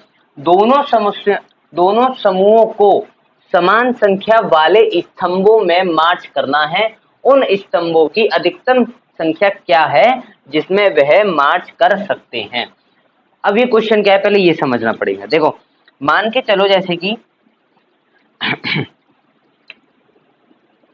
ये परेड है, ठीक है, इस तरीके से ये लाइन चल रही है, ठीक है, और ये पीछे की साइड चल रही है, इस तरीके से लोग चल रहे हैं, ध्यान से देखेंगे सभी लोग, ठीक है। ये और ये इस तरीके से चल रहा है, यहाँ जो भी चल रहा है वो इस तरीके से सदस्य बने हुए हैं, ठीक है। ये हो गया आपका, और ये पीछे तक चल रहे हैं, ठीक है। ये कहाँ तक चल रहे हैं, पीछे तक चल रहे हैं, ये इस तरीके से। तो ये पूरे कितने लोग हैं, ये पूरे 32 लोग हैं। कितने लोग हैं, 32 लोग हैं, ये मान के आपको चलना है। कितने हैं ये है 32, ठीक है। अब एक चीज बताओ कि यहाँ ये क्या है, ये तो लाइन चल रही है, ये एक लाइन में कितने लोग हैं, इस तरीके से देखा जाए तो जैसे लाइन चल रही है इस तरीके से लाइन चल रही है, और आगे वाली सबसे पहली जो लाइन है उसमें कितने लोग हैं ये हमें बताना है। मतलब कहने का मतलब ये है, अगर मैं इसके पीछे एक और टुकड़ी लगा दूं 616 सदस्यों की, ये टुकड़ी है सेना की, ये और लगानी है मुझे, पीछे मार्च करनी है, तो ये किस तरीके से चलेगी, ये मान लो ये चलेगी इसके पीछे इसी सीक्वेंस में, जिस सीक्वेंस में 32 टुकड़ी वाली चल रही है, इसी सीक्वेंस में ये वाली चलेगी, ठीक है। तो ये इस तरीके से चलती जाएगी और ये इस तरीके से यहाँ तक, ये मान लो, ठीक है। ये पीछे तक चल रही है, ये पीछे तक चल रही है, ये पीछे तक है, ये पीछे तक है, ये पीछे तक है, ठीक है। ये तो हो गई 32, और ये इसके पीछे मैंने लगा दिए 616 लोग। कितने, 616 लोग, 616 लोग, ठीक है। अब ये दोनों हमने सीक्वेंस में लगा दिए। अब हमें क्या बताना है, हमें ये बताना है कि इस 32 लोगों के पीछे 600 लोग इसी सीक्वेंस में चल रहे हैं, तो इसके थ्रू जो ये पहली वाली लाइन है इसमें कितने लोग होंगे और ये कितनी लाइन बनी है, पहले तो ये देखना पड़ेगा। तो देखो मान के चलो कि ये लाइन बन रही है टोटल, ये इस तरीके से लाइन बन रही है, ये टोटल बन रही है एक्स लाइनें हैं, मतलब कुछ लाइनें इस तरीके से बना रखी हैं 32 लोगों, ताकि 32 लोग इस सीक्वेंस में आ जाएं, एक्स लाइन बना रखी है। और पहली लाइन में मान के चलो n लोग हैं। कितने लोग हैं, ये n है, ठीक है, n लोग लगे हुए हैं, पहली लाइन में n लोग लगे हुए हैं और x लाइनों में लगे हुए हैं, ठीक है, कुछ लाइनों में n लोग लगे हुए हैं, ठीक है, इस तरीके से मानेंगे। इसी सीक्वेंस में चल रहा है 616 वाला भी, तो यहाँ भी तो n लोग ही होंगे, लेकिन यहाँ लाइन ज्यादा बढ़ जाएंगे क्योंकि ये 600 लोग हैं तो लाइन ज्यादा बढ़ जाएंगी, तो हम इसे y मान लेते हैं। क्या मान लेते हैं? y मान लेते हैं। ठीक है, यहाँ तक मेरे ख्याल से किसी को कोई परेशानी नहीं आएगी। अब क्या होगा? अब यहाँ मुझे एक बताओ, ये 32 कैसे आया? 32 ऐसे आया कि एक लाइन में n लोग हैं और x लाइनें हैं, तो n इंटू एक्स करके हमारा 32 मिला। सही है। और बात करते हैं इसकी 616 की, तो 616 लोग कैसे मिले? एक लाइन में n लोग हैं और y लाइनें बनी हुई है, तो n इंटू वाई करके मुझे क्या मिलता है? 616 मिलता है। यहां तक समझे? ठीक है। अब देखो, यहाँ एक चीज बताओ, जैसे 32 है और 32 मुझे मिला n इंटू एक्स करके, सही है, और 616 मुझे मिला n इंटू वाई करके। ध्यान से देखेंगे। अब मुझे एक चीज बताओ, यहाँ ये जो n है ना, ये तो दोनों टुकड़ियों का ओवेनिस्ट है ना। कहने का मतलब ये है कि 616 वाले सदस्य वाली लाइन में और 32 सदस्य वाली लाइन में, पहली लाइन जो देखेंगे, जितनी लोग पहली लाइन में होंगे उतने ही लोग पूरी लाइन में होंगे। तो ये चीज तो ओवेनिस्ट निकली। यहाँ से भी देख पा रहे हैं आप कि यहाँ ये जो n है वो 32 का भी गुणा जा रहा है और 616 का भी गुणा जा रहा है। तो ये जो n है ये क्या है? ये है हमारा, ये जो n, ये 32 और 616 का एक ओबेनिस्ट गुणनखंड है। ठीक है, मेरे ख्याल से यहाँ तक किसी को कोई परेशानी नहीं आनी चाहिए। तो हम कह सकते हैं कि HCF जो आएगा, HCF 32 और 616 का जो ओवेनिस्ट आएगा वो n होगा हमारा। क्या होगा? n। अब वही हमें n हमें याद करके निकालना है। तो मेरे ख्याल से यहाँ तक किसी को कोई परेशानी नहीं आएगी। तो यहाँ n निकालने के लिए हमें क्या करना पड़ेगा? हमें ये डिवाइड देना पड़ेगा जैसे हम करते आ रहे हैं। ठीक है, तो यहाँ देखेंगे सभी लोग,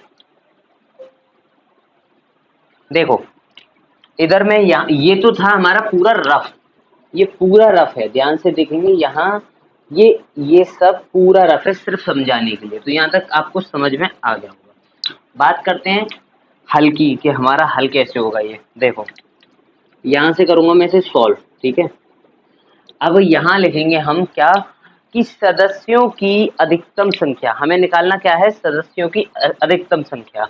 तो सदस्यों की अधिकतम संख्या की बात करेंगे जब हम, तो यहाँ लिखेंगे सदस्यों की अधिकतम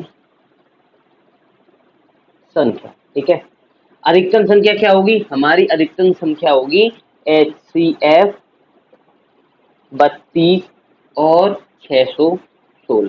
ठीक है, यहाँ तक क्लियर है। ठीक है, अब क्या करेंगे हम? यहाँ 32 का डिवाइड दे देंगे 616 में। किसमें? 616 में। 616 32 से जब आप डिवाइड दोगे तो आपका क्या आएगा? पहले ये देखो, 32, ये 16 है, मैं पहले 16 लूंगा, 61 लूंगा।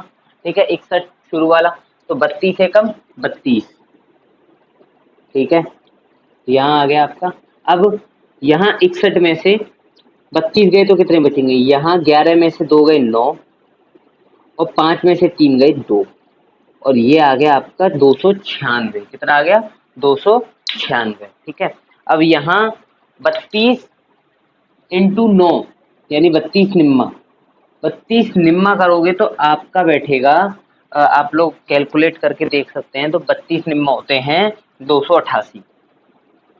288। ठीक है, यहाँ कितना बचा? यहाँ आपका बचा पूरा 8। ठीक है, अब क्या करेंगे? अब यहाँ हम करेंगे कि इस 8 से आगे स्टार्ट करेंगे जैसे हम करते आए हैं। यहाँ 8 से इसको लूंगा मैं, इसको लूंगा। ठीक है, इसे नहीं लेंगे, इसे लेंगे। ठीक है, तो यहाँ 32, सही है, और ये 8 से डायरेक्ट कट जाएगा कितनी बार? 4 बार। कितनी बार? 4 बार। तो 8 चौक 32। मेरे ख्याल से यहाँ तक किसी को कोई परेशानी नहीं आनी चाहिए। बात करेंगे किसमें? अब इसी में हम क्या करेंगे? प्रमेय का लगाएंगे चरण, जो हम करते थे, A equals to BQ plus R वाला। तो यहाँ मैं बोलूंगा चरण की बात करें तो पहला चरण हमारा जो बनेगा वो बनेगा। यहाँ देखो फॉर्मूला लगा लिया करो अपने मन में, a equals to b q plus r, ठीक है। अब यहाँ a मान लो कि पहली कंडीशन में हमारा a क्या है, b क्या है, q क्या है, तो a है हमारा क्या 616, क्या है 616। अब b क्या है हमारा, b है हमारा 32 इंटू q क्या है हमारा, q है हमारा 19 प्लस, अब यहाँ r क्या है हमारा, बचा क्या था हाँ भाई कमेंट में साथ के साथ सभी लोग लिखते जाएंगे, ठीक है। 32 इंटू 8, ठीक है। अगर जब आप इसे 32 इंटू 19 प्लस 8 करोगे तो आपको 616 मिलेगा। सेकंड स्टेप हमने किया यहाँ पे, तो हमारा ए क्या था 32 था, बी क्या था 8 था, और क्यू क्या था 4 था, और हमारा जो वो आया क्या कहते हैं आर है वो 0 आया। सही है। यहाँ तक जो भी संख्या आपको लास्ट 0 पर पहुंचा दे, कहाँ पर पहुंचा दे 0 पर, वही हमारा एससीएफ होता है। तो ये जो 8 है इसने हमारे लिए ये 0 ले आया है, मतलब यही संख्या ऐसी है जिससे पूरा पूरा कट गया। तो यहाँ हम लिखेंगे अतः H C F equals to 8। मेरे ख्याल से यहाँ तक किसी को कोई परेशानी नहीं आनी चाहिए। तो इस क्वेश्चन को बहुत अच्छी तरीके से हमने कर लिया। यहाँ मैंने रफली समझा दिया आपको, ठीक है। इसका जब आप स्क्रीनशॉट लो तो नोट करो, तो सिर्फ ये इधर का नोट करना है, वो रफ है, ये है आपका जो रियल है। बहुत छोटा सा था, ज्यादा बड़ा नहीं था, बस ये है कि क्वेश्चन को समझ रहा था, ठीक है। करें आगे, इसे नोट कर लो या स्क्रीनशॉट लो, मैं आगे कर।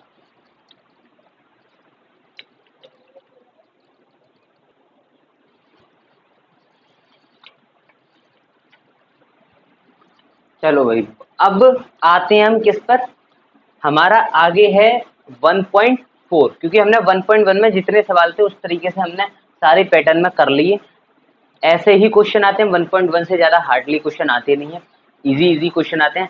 आपकी जो एक्सरसाइज हार्ड थी वो आपकी 1 पॉइंट, हार्ड तो वैसे पहला चैप्टर किसी का भी नहीं है, लेकिन यहाँ अगर बात करें पहले चैप्टर में से तो आपकी 1.2 और 1.3 थोड़ी सी हार्ड थी। यहाँ 1.1 और 1.4 आपकी ईजी है। 1.1 हमने कंप्लीट कर ली, अब बात करेंगे 1.4 की, ठीक है। तो 1.4 में आपको था, आपका था शांत और अशांत दशमलव प्रसार। बात करते हैं पहले दशमलव प्रसार होता क्या है, ठीक है। किसी भी चीज को शुरू करने से पहले उसकी जड़ तक पहुंचो, कि वो जड़ कहाँ है उसकी, जब तक आप जड़ नहीं पकड़ोगे क्वेश्चन भी आपकी समझ में नहीं आएगा। तो यहाँ शांत अशांत हम बाद में देखेंगे, पहले समझेंगे कि यहाँ दशमलव प्रसार क्या होता है, फिर जानेंगे शांत और अशांत क्या होते हैं। तो दशमलव प्रसार वो होता है, दशमलव प्रसार उस संख्या को कहते हैं जिसमें आपके दशमलव लगे हुए, यानी 2 पॉइंट, 3 पॉइंट, 34 पॉइंट, इस तरीके से जो आते हैं वही हमारा दशमलव होता है। दशमलव तो आप जानते हो, ठीक है। अब बात करते हैं दशमलव प्रसार, दशमलव प्रसार कितने होते हैं, तो देयर आर 2 टाइप्स ऑफ प्रसार, यानी कि दशमलव प्रसार जो है वो आपके 2 टाइप्स के होते हैं। कौन कौन से, शांत और अशांत, ठीक है। तो यहाँ मैं एक टेबल बना देता हूँ ताकि आपको बहुत अच्छे से समझ में आ जाएगा। तो ये बात करें हम किसकी, शांत, एक होता है आपका शांत दशमलव प्रसार, ठीक है, यहां तक क्लियर है। एक होता है आपका अशांत दशमलव प्रसार, कौन सा, अशांत दशमलव दशमलव प्रसार। सही है, यहां तक मेरे ख्याल से क्लियर होगा सभी को। अच्छा, एक सेकंड,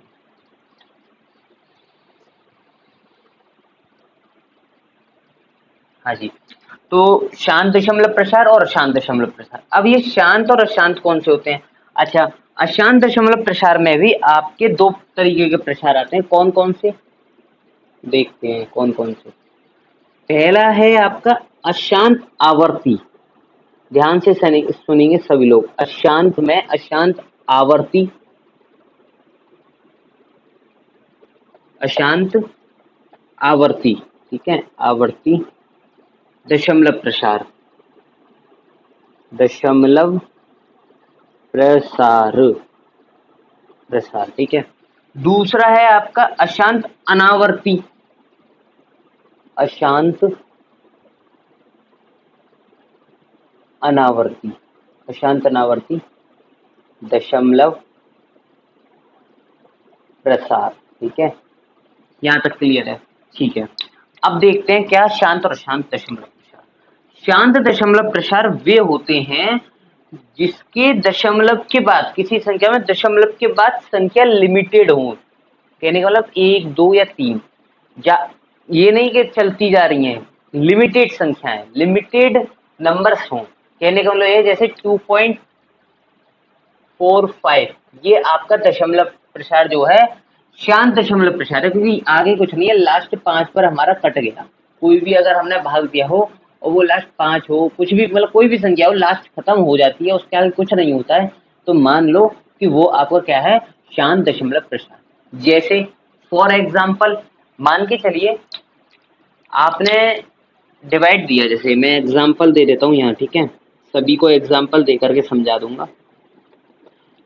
जैसे आपने डिवाइड दिया किससे, आपने डिवाइड दिया मान के चलो 11 में 4 का, ठीक है, इसमें 11 में 4 का, तो ये देखो यहाँ 11/4, ठीक है, 11/4। अब इसका शांत दशमलव, इसका दशमलव प्रसार जो है वो शांत होगा या अशांत, वो कैसे पता पड़ेगी, जब हम इसमें डिवाइड देंगे। तो जब मैं 4 से इसमें 11 में डिवाइड दूंगा, तो सबसे पहले मैं क्या करूंगा, 4 दूनी 8, बचा कितना 3, पॉइंट लगाऊंगा, 0 बढ़ाऊंगा, 4 एकम 4, 4 दूनी 8, 4 तिया 12, 4 चौक 16, 4 पंजे 20, 4 सिंह 24, 4 सत्ते 28, 4 अट्ठे 32, यानी 4 सत्ते 28, कितना 28, 2 0 लगाया, 4 पंजे 20, यानी कि 2.75, इसका आंसर जो आया वो आया आपका क्या, 2.75। तो ये 7.5 तक लिमिट है सिर्फ इसकी, यानी कि कहने का मतलब ये है कि ये 2.75 पर खत्म हो गया, तो बस इससे आगे नहीं गया, ज्यादा नहीं बढ़ा ये। ऐसा नहीं है कि बढ़ता चला गया है या कोई संख्या रिपीट हो रही हो बार बार। तो ये शांत दशमलव प्रसार है। क्या है, शांत दशमलव प्रसार।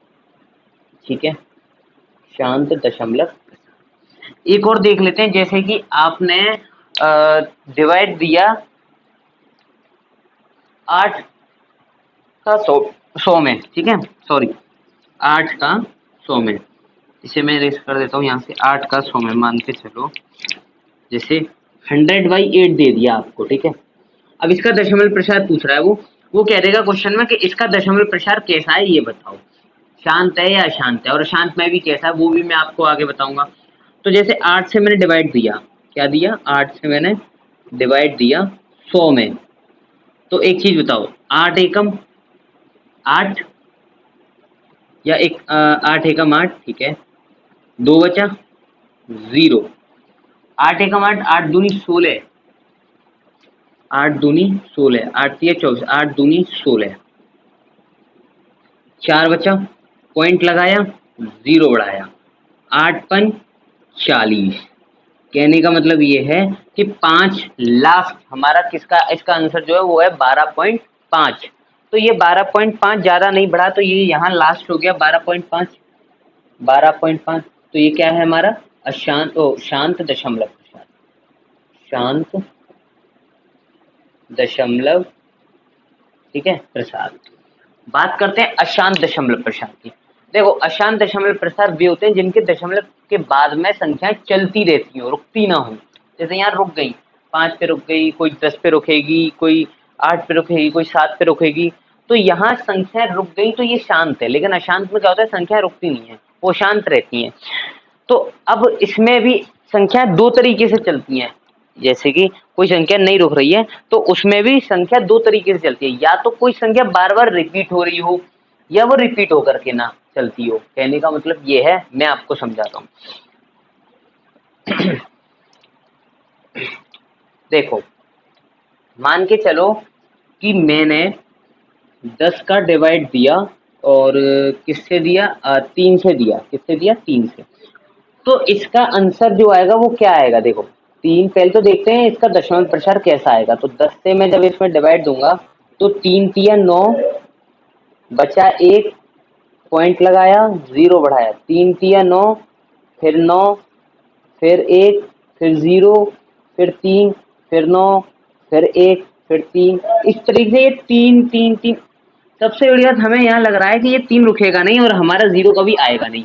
तो सबसे बड़ी बात हमें ये पता चल गया कि अशांत दशमलव प्रसार है। लेकिन अशांत में भी 2 होते हैं, कौन-कौन से? अशांत आवर्ती दशमलव प्रसार, अशांत अनावर्ती दशमलव प्रसार। तो ये प्रसार कौन सा है, हमें ये और बताना है। तो जिस भी दशमलव प्रसार के संख्या में अगर कोई संख्या बार-बार रिपीट हो रही है, कहने का मतलब 3.3 के बार ये 3 बार-बार रिपीट हो रहा है, बार-बार रिपीट हो रहा है, बार-बार रिपीट होता है, तो ये अशांत आवर्ती दशमलव प्रसार है। यानी कि सेम संख्या रिपीट होना, उसे हम बोलते हैं अशांत आवर्ती। ठीक है, इसे मैं बॉक्स में बंद कर देता हूँ। क्या है ये हमारा अशांत आवर्ती। तो इसे मैं एग्जाम्पल में लिख दूंगा, किसके? अशांत आवर्ती दशमलव प्रसार के। इसे मैं एग्जाम्पल में लिख देता हूँ। ठीक है, यहाँ से हटा देता हूँ मैं इसे। देखो यहाँ एग्जाम्पल में 10/3, ठीक है, इक्वल्स टू 3.333333 और ये अनंत तक चल रहा है ना, ये कभी रुकेगा नहीं। ठीक है, अब बात करते हैं अशांत अनावर्ती।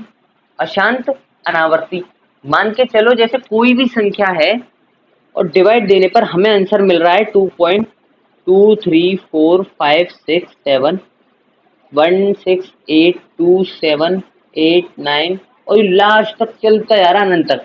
इसमें कोई भी संख्या ऐसी नहीं है जो बार बार रिपीट हो रही, कुछ भी आ सकता है, कुछ भी बदल बदल की संख्या चलती रहेंगी, लेकिन ये रुकेंगी नहीं कभी। तो ये हमारा अशांत अनावर्ती संख्या है, अशांत अनावर्ती दशमलव प्रसार है।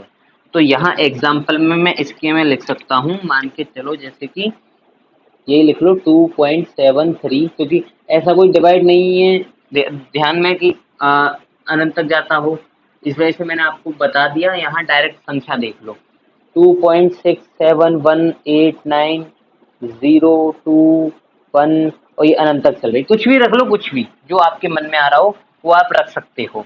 ठीक है, तो ये हमारा क्या है? अशांत अनावर्ती दशमलव प्रसार। अब एक चीज और देखेंगे सभी लोग, क्या कि ये संख्याएं कौन सी होती हैं, ये संख्याएं कौन सी हैं और ये संख्याएं कौन सी है, आपको ये बताना है। ठीक है, तो ये चीज और समझ लो।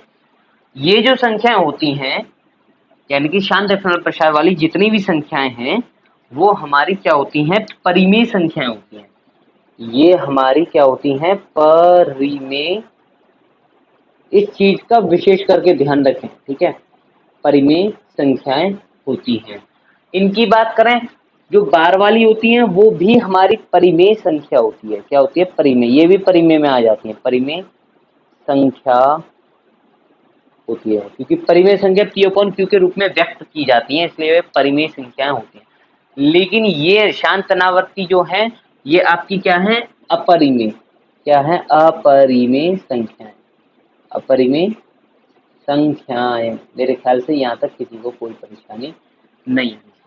इस टेबल को अच्छी तरीके से नोट कर लो विद एग्जाम्पल। तीनों के एग्जाम्पल दे दिए, तीनों को मैंने अच्छे से समझा दिया। अब हम जब क्वेश्चन करेंगे तो आपको और अच्छी तरीके से डिटेल में क्लियर हो जाएगा। ठीक है, देखो अब बात करते हैं परिमेय संख्याओं के दशमलव प्रसार।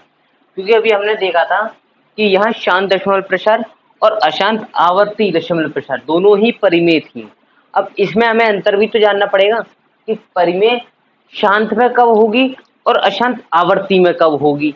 तो ये चीज मैं इस टेबल के थ्रू आपको समझा रहा हूँ। देखो सुनो, अभी मैंने देखा था कि यहाँ आपको दिख नहीं रहा होगा क्योंकि थोड़ा सा उसका जो ये डिसबैलेंस हो गया यहाँ से, तो इस वजह से यहाँ से नहीं दिख रहा होगा। लेकिन कोई दिक्कत नहीं है, मेरे ख्याल से आपको समझ में आ गया होगा। समझाना जो मैं चाह रहा था वो आपको समझ में आ गया होगा। इसकी पोजीशन थोड़ी सी खराब हो गई थी तो इस वजह से यहाँ से कट हो गया।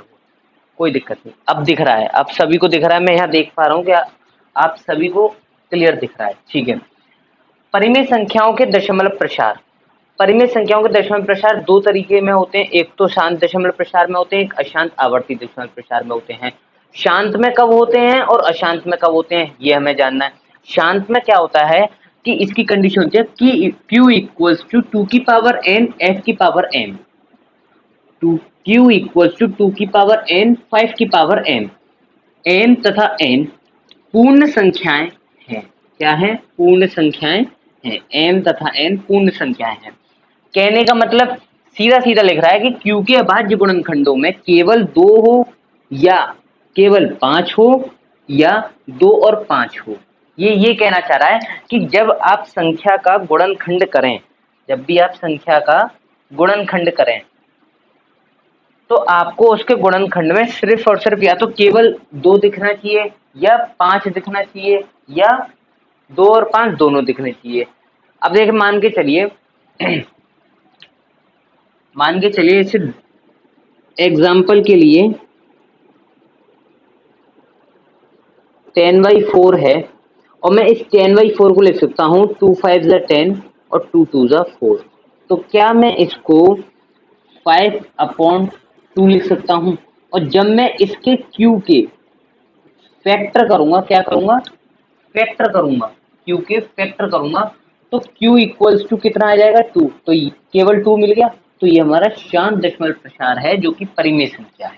ठीक है, मान के चलते हैं जैसे कि आपको एक और दे दिया 3/100। ठीक है, अब मैं इस 100 के क्या कर रहा हूँ? फैक्टर कर रहा हूँ। क्या कर रहा हूँ? फैक्टर कर रहा हूँ। इस Q के क्या करूंगा? फैक्टर करूंगा। तो मुझे क्या मिलेगा? देखो चेक करते हैं, जैसे कि रफली हम चेक कर लेंगे। यहाँ देखो ये 100 है। ठीक है, 100 को डिवाइड करूंगा मैं 2 से 50, फिर 2 से 25, ठीक है, फिर 5 से 5, फिर 5 से 1, यानी कि इसका जो फैक्टर होंगे, इसके जो फैक्टर होंगे वो होंगे 2 की पावर 2 इंटू 5 की पावर 2, यानी कि इसमें 2 और 5 दोनों मिल गए। तो ये हमारा क्या है? शांत दशमलव प्रसार है परिमेय संख्या का। बस ये समझाना चाह रहा था मैं। बात करते हैं अशांत दशमलव प्रसार की। किसकी? अशांत दशमलव प्रसार में क्या बोल रहा है कि Q does not equals to 2 की पावर n 5 की पावर m, यानी कि इसका अपोजिट, बिल्कुल अपोजिट क्या है? इसका शांत दशमलव प्रसार का बिल्कुल अपोजिट होता है अशांत आवर्ती दशमलव प्रसार। m तथा n पूर्ण संख्या है। Q के अभाज्य गुणनखंडों में, Q के अभाज्य गुणनखंडों में कम से कम एक गुणनखंड 2 या 5 के अलावा कोई ना हो, कोई और हो। कहने का मतलब ये है कि इसमें तो सिर्फ 2 और 5 ही आना चाहिए, लेकिन इसमें Q और इसमें Q के अभाज्य गुणनखंडों में 2 या 5 के अलावा कोई और हो, कम से कम एक गुणनखंड, तो ऐसा होना चाहिए।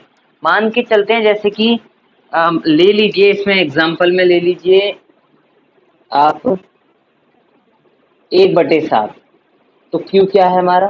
Q है हमारा 7, जो कि 2 और 5 के अलावा एक है। ठीक है, मान के चलिए आप ले लीजिए यहाँ 7/30। क्या ले लेंगे? 7/30 ले लेंगे। ठीक है, तो 7/30 में आपका क्या मिलेगा? 7/30 को मैं लिख सकता हूँ 2 इंटू 5 इंटू 3। क्या लिख सकता हूँ? 2 इंटू 5 इंटू 3। तो 2 इंटू 5 इंटू 3। अब 2 और 5 के अलावा हमें एक गुणनखंड ऐसा मिल गया जो 2 और 5 नहीं है। तो ये क्या है हमारा? अशांत आवर्ती दशमलव प्रसार। मेरे ख्याल से यहाँ तक किसी को कोई परेशानी नहीं आनी चाहिए। ठीक है, तो ये समझ गए ये चीज। अब बात करेंगे हम किसकी? क्वेश्चंस की। ठीक है, शायद 3-4 क्वेश्चन होंगे हमारे इसके, और लेक्चर फिर हमारा फिनिश हो जाएगा। ये भी मेरे ख्याल से लेक्चर आपका 1 घंटे से ऊपर ही बैठा है, 1-1.5 घंटे का। तो करें स्टार्ट? ठीक है,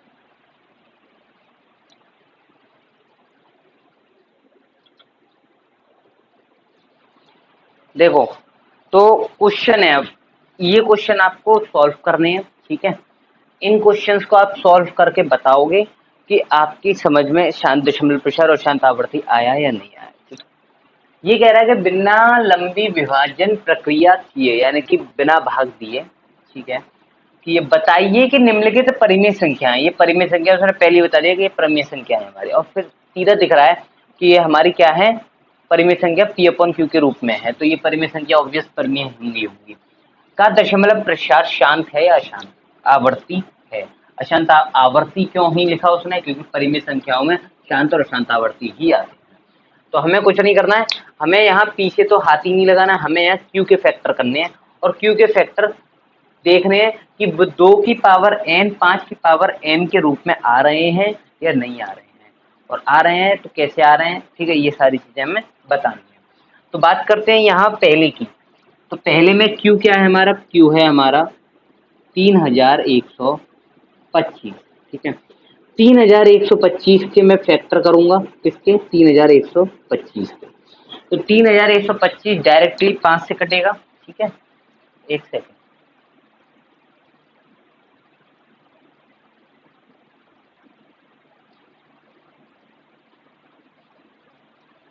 हाँ भाई, तो 3125 हमारा डायरेक्ट किससे कटेगा, 5 से कटेगा।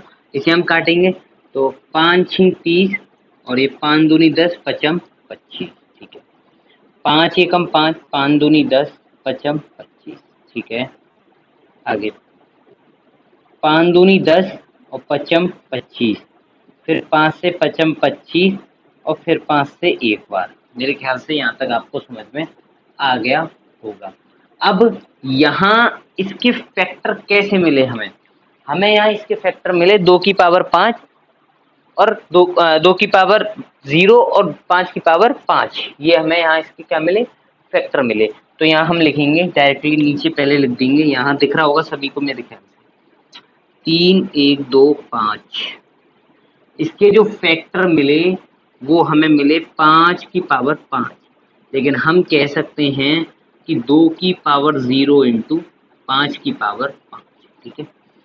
अब ऊपर लिखेंगे कि Q इक्वल्स टू, यहाँ लिखेंगे साइड से, Q इक्वल्स टू 2 की पावर n इंटू 5 की पावर m, है ना, 5 की पावर m रूप का है, रूप का है।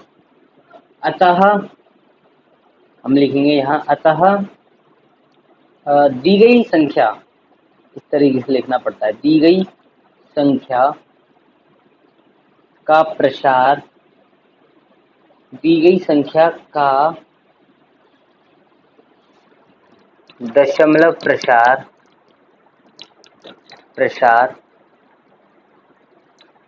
शांत है, ठीक है।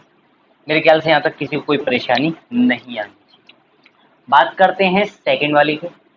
तो मैं सेकंड वाले के फैक्टर करूंगा तो मुझे क्या मिलेगा, देखो सेकंड वाले में Q को देखेंगे, हम किसको देखेंगे, Q को देखेंगे। तो यहाँ हमारा Q है इक्वल्स टू 8, Q हमारा क्या है, इक्वल्स टू 8। 8 के फैक्टर करते हैं 2 4 2 2 2 1, ठीक है। यहाँ तक समझ में आ गया। तो यहाँ हमने जब 8 के फैक्टर किए तो हमें क्या मिला, ब्लू से ही करता हूँ, ठीक है। जब 8 के हमने फैक्टर किए तो 2 की पावर 3 क्या मिली, 2 की पावर 3। लेकिन मैं इसको क्या कह सकता हूँ कि 2 की पावर 3 इंटू 5 की पावर 0। मेरे ख्याल से यहाँ तक किसी को कोई परेशानी नहीं आनी चाहिए। देन सेम लिखेंगे क्या कि Q, यहाँ लिख देता हूँ, Q इक्वल्स टू 2 की पावर n इंटू 5 की पावर m रूट का है, ठीक है। यही चीज लिखना है। अतः दी गई संख्या का दशमलव प्रसार शांत है। मैं इस वाले को करता हूँ अब, ठीक है। 64 वाला जो है आपका, ये देखो, पीछे तो हमें कुछ कहना ही नहीं है, हम बात करेंगे Q की। तो Q हमारा क्या है, 455।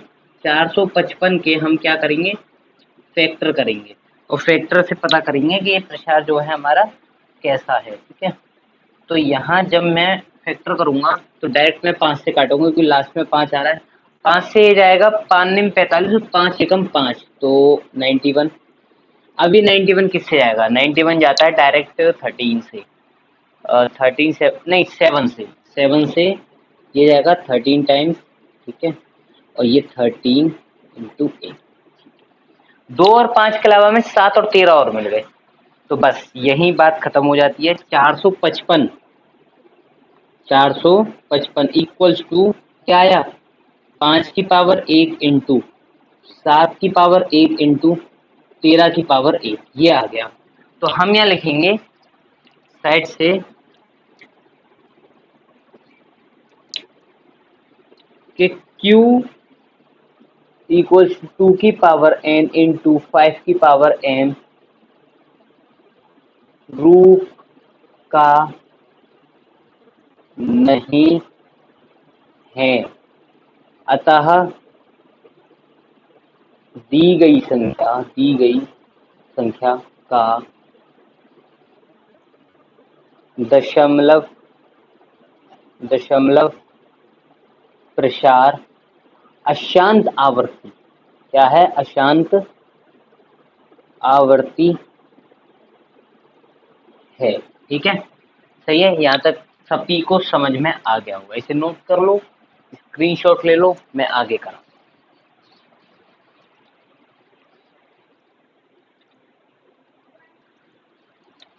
हाँ जी, देखो, तो ये क्वेश्चन है, ये आपको सॉल्व करना है। अभी तक हमने परिमेय वाले करे थे, अब हम यहाँ पर अपरिमेय और परिमेय दोनों चीज देखेंगे, कौन सी परिमेय और कौन सी अपरिमेय, फिर उसके थ्रू क्वेश्चन को सॉल्व करेंगे। ये क्या कह रहा है कि कुछ वास्तविक संख्याओं के दशमलव प्रसार नीचे दिए गए हैं, सही है। प्रत्येक स्थिति के लिए निर्धारित करो कि यह संख्या परिमेय है या नहीं। ठीक है, यदि यह संख्या परिमेय है और P अपॉन Q के रूप की है, तो Q के अभाज्य गुणनखंडों के बारे में आप क्या कह सकते हैं।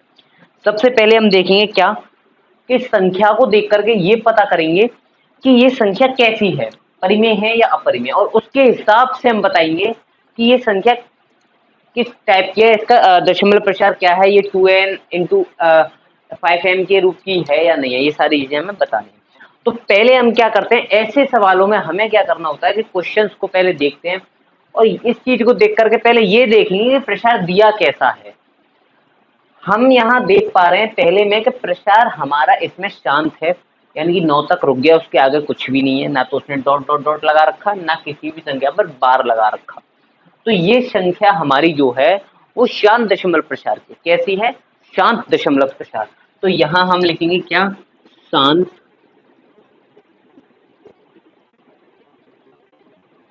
दशमलव प्रसार। ठीक है, सही है। अब शांत दशमलव प्रसार कौन सी संख्या होती है, हमें आपको ये भी बहुत अच्छे से पता है, शांत दशमलव प्रसार हमारी परिमेय संख्या होती हैं। तो हम डायरेक्ट लिख सकते हैं कि जब ये शांत दशमलव प्रसार है तो ये परिमेय संख्या भी होगी, जब भी ये शांत दशमलव प्रसार है। सही है। अब ये क्या कह रहा है, अगर ये परिमेय संख्या है तो क्यों है, ये हमें बताना है। क्यों है, क्योंकि Q जो है परिमेय संख्याओं का जो Q होता है 2 की पावर n इंटू 5 की पावर n रूट का होता है। ठीक है, तो बस इस क्वेश्चन का आंसर सिर्फ और सिर्फ इतना ही है। बात करते हैं किसकी, सेकंड वाले की। सही है, सेकंड वाले में हम देख पा रहे हैं 1 2 0 1 2 0 0 1 2 0 0 1 2 0 0 0 0 और 1 2 0 0 0 0। ये आपको दिख रहा है, यानी कि एक जीरो बढ़ रहा है और संख्याएं रुक नहीं रही, उसने यहाँ डॉट डॉट डॉट लगा रखा है। ठीक है, सही है।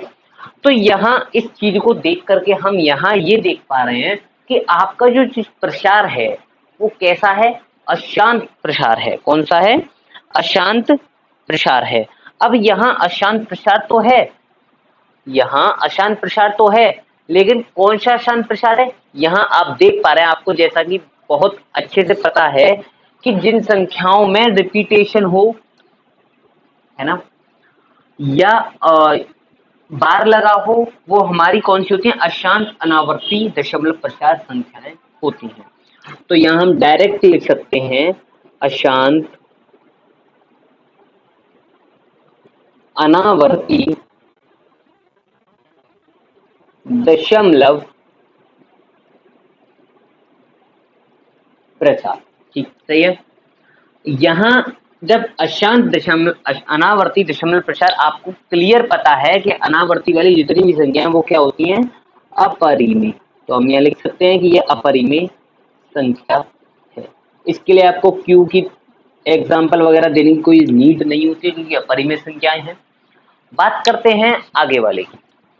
आगे वाला हमारा क्या है, सेकंड है 4 3.1 2 3 4 5 6 7 8। यहाँ ये संख्या आपको दिख रही है, बार लगा हुआ है। क्या लगा हुआ है, बार। तो आपको क्लियरली पता है कि अशांत अनावर्ती संख्या है। कौन सी है, अशांत अनावर्ती संख्या है। ठीक है, अशांत, मेरे ख्याल से यहां तक किसी को कोई परेशानी तो नहीं है ना। अशांत अनावर्ती, अनावर्ती दशमलव प्रसार। ठीक है, बात करते हैं कैसी संख्याएं हैं। अशांत अनावर्ती दशमलव प्रसार, ये जो है आपकी परिमेय संख्या है। क्यों बार लगा हुआ है, आपको रियलिटी मैंने आपको बता रखी थी पूरी तरीके से क्लियरिटी से कि परिमेय संख्या क्यों है। तो आप यहाँ लिख सकते हैं कि ये परिमेय संख्या है। क्या है, परिमेय संख्या। सही है। अब यहाँ ये परिमेय संख्या है तो इसके क्यू के बारे में हमें बोलना पड़ेगा। क्यू के बारे में आप कुछ नहीं है, डायरेक्ट लिख सकते हैं क्या, कि ये अशांत अनावर्ती दशमलव प्रसार इसलिए है क्योंकि Q इक्वल्स टू 2 की पावर n, या लिख सकते हो कि Q 2 की पावर n इंटू 5 की पावर m के रूप का नहीं, रूप का नहीं। सही है। तो मेरे ख्याल से यहां तक किसी को कोई परेशानी नहीं आनी चाहिए। ठीक है, इसे नोट कर लो, मैं आगे आपको और कराता हूं।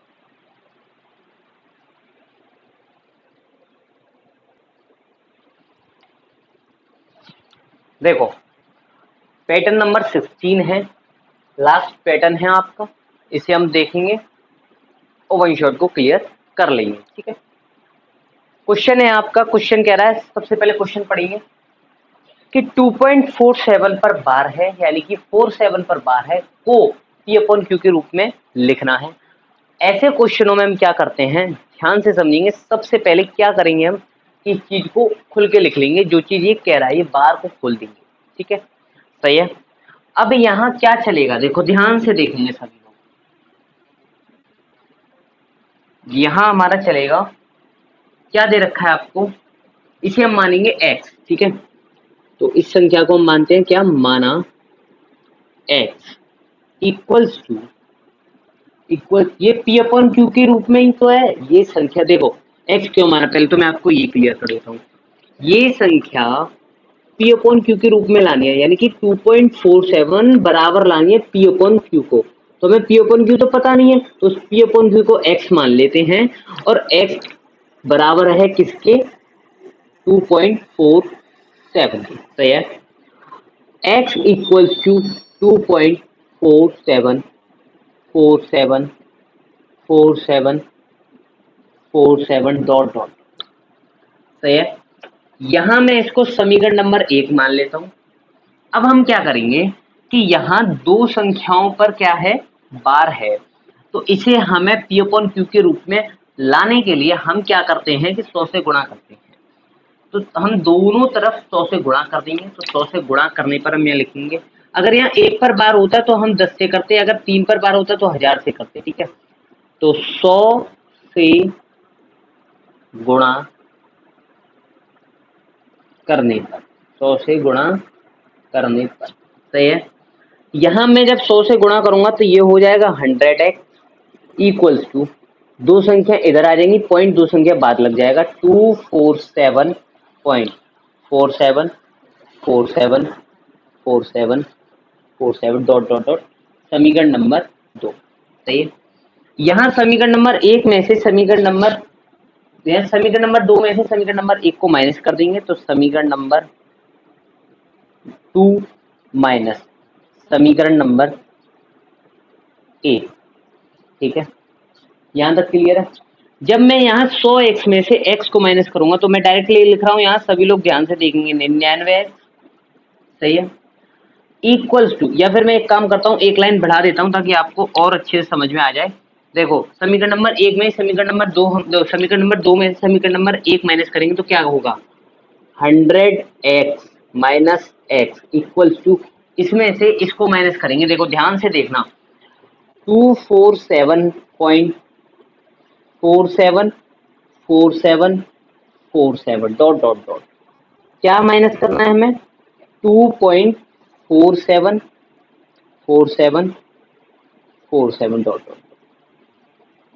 तो ये 4747 कितने भी हो, ये तो पूरे पूरे जीरो कट ही जाएंगे। यहाँ हमारा 247 में से 245 बचेगा, क्या बचेगा, 245 बचेगा। तो यहाँ 100 माइनस एक्स, और इस चीज को लिख लेते हैं कि 247.47474 डॉट डॉट माइनस, है ना, या फिर आप डायरेक्ट लिख सकते हो क्या कि 247.47 पर बार माइनस 2.47 पर बार माइनस करना है, ठीक है। तो यहाँ 100 माइनस में से एक एक्स, 100 एक्स में से एक एक्स जाएगा तो 99 एक्स बचेंगे, इक्वल टू यहाँ 245 बचेगा, क्लियर है। यहाँ x इक्वल्स टू 245 अपॉन 9 हो जाएगा, तो ये आपका आ गया क्या, p अपॉन क्यू के रूट का। मेरे ख्याल से यहाँ तक किसी को कोई परेशानी नहीं आनी चाहिए।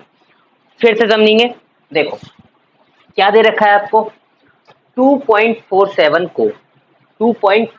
को P अपॉन Q के रूप में व्यक्त करना है, P अपॉन Q के रूप में लिखना है। हमें पता है कि यहाँ 2.47 किसके बराबर है, P अपॉन Q के बराबर। तो यहाँ P अपॉन Q को हम x मान लेंगे, कोई संख्या है उसे x मान लेंगे। तो हमने यहाँ x बराबर रख लिया 2.47 के।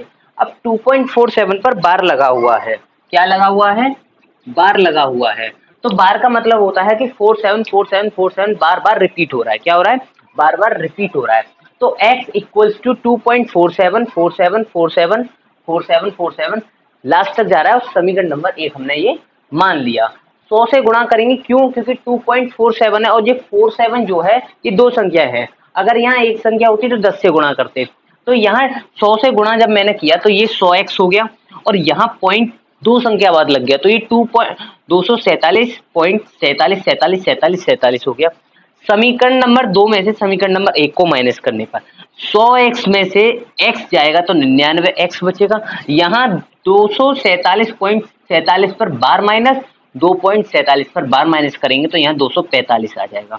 तो x इक्वल्स टू 245/9, यहाँ आपकी x की वैल्यू आ गई, जो कि P अपॉन Q के रूप में लिखी हुई है। मेरे ख्याल से यहाँ तक किसी को कोई परेशानी नहीं आनी चाहिए, ठीक है।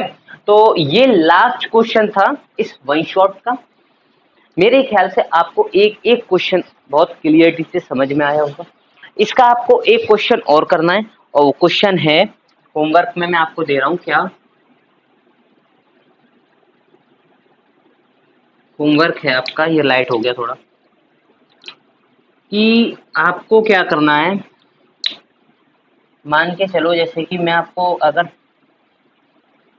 0.16 और 6 पर बार है, तो यह 1 पर बार है, तो मैं आपको हिंट दे देता हूँ, 1 पर बार है तो 10 से गुणा करेंगे आप, ठीक है। तो यहाँ 6 पर बार है, क्या है आपका आंसर, क्वेश्चन है आपका 0.16 पर बार को P अपॉन Q के रूप में लिखना है, P अपॉन Q के रूप में लिखना है, ठीक है, के रूप में लिखो, रूप में लिखो, सही है। तो बस क्लास 10th आपका पहला चैप्टर बिल्कुल फिनिश हो चुका है। यहाँ आपकी कोई भी चीज नहीं, मैंने आपके पैटर्न 16 पैटर्न कराए थे, 10 पैटर्न आपके पहले वन शॉट में थे, 6 पैटर्न आपके इस वाले वन शॉट में है। तो यहाँ तक क्लियर है आपका। यहाँ बिहार बोर्ड वाले हो चाहे यूपी बोर्ड वाले हो, सभी बच्चों का यहाँ चैप्टर सारे क्लियर हो गए, ठीक है। मिलते हैं अगले वन शॉट, बाय बाय, जय श्री राम।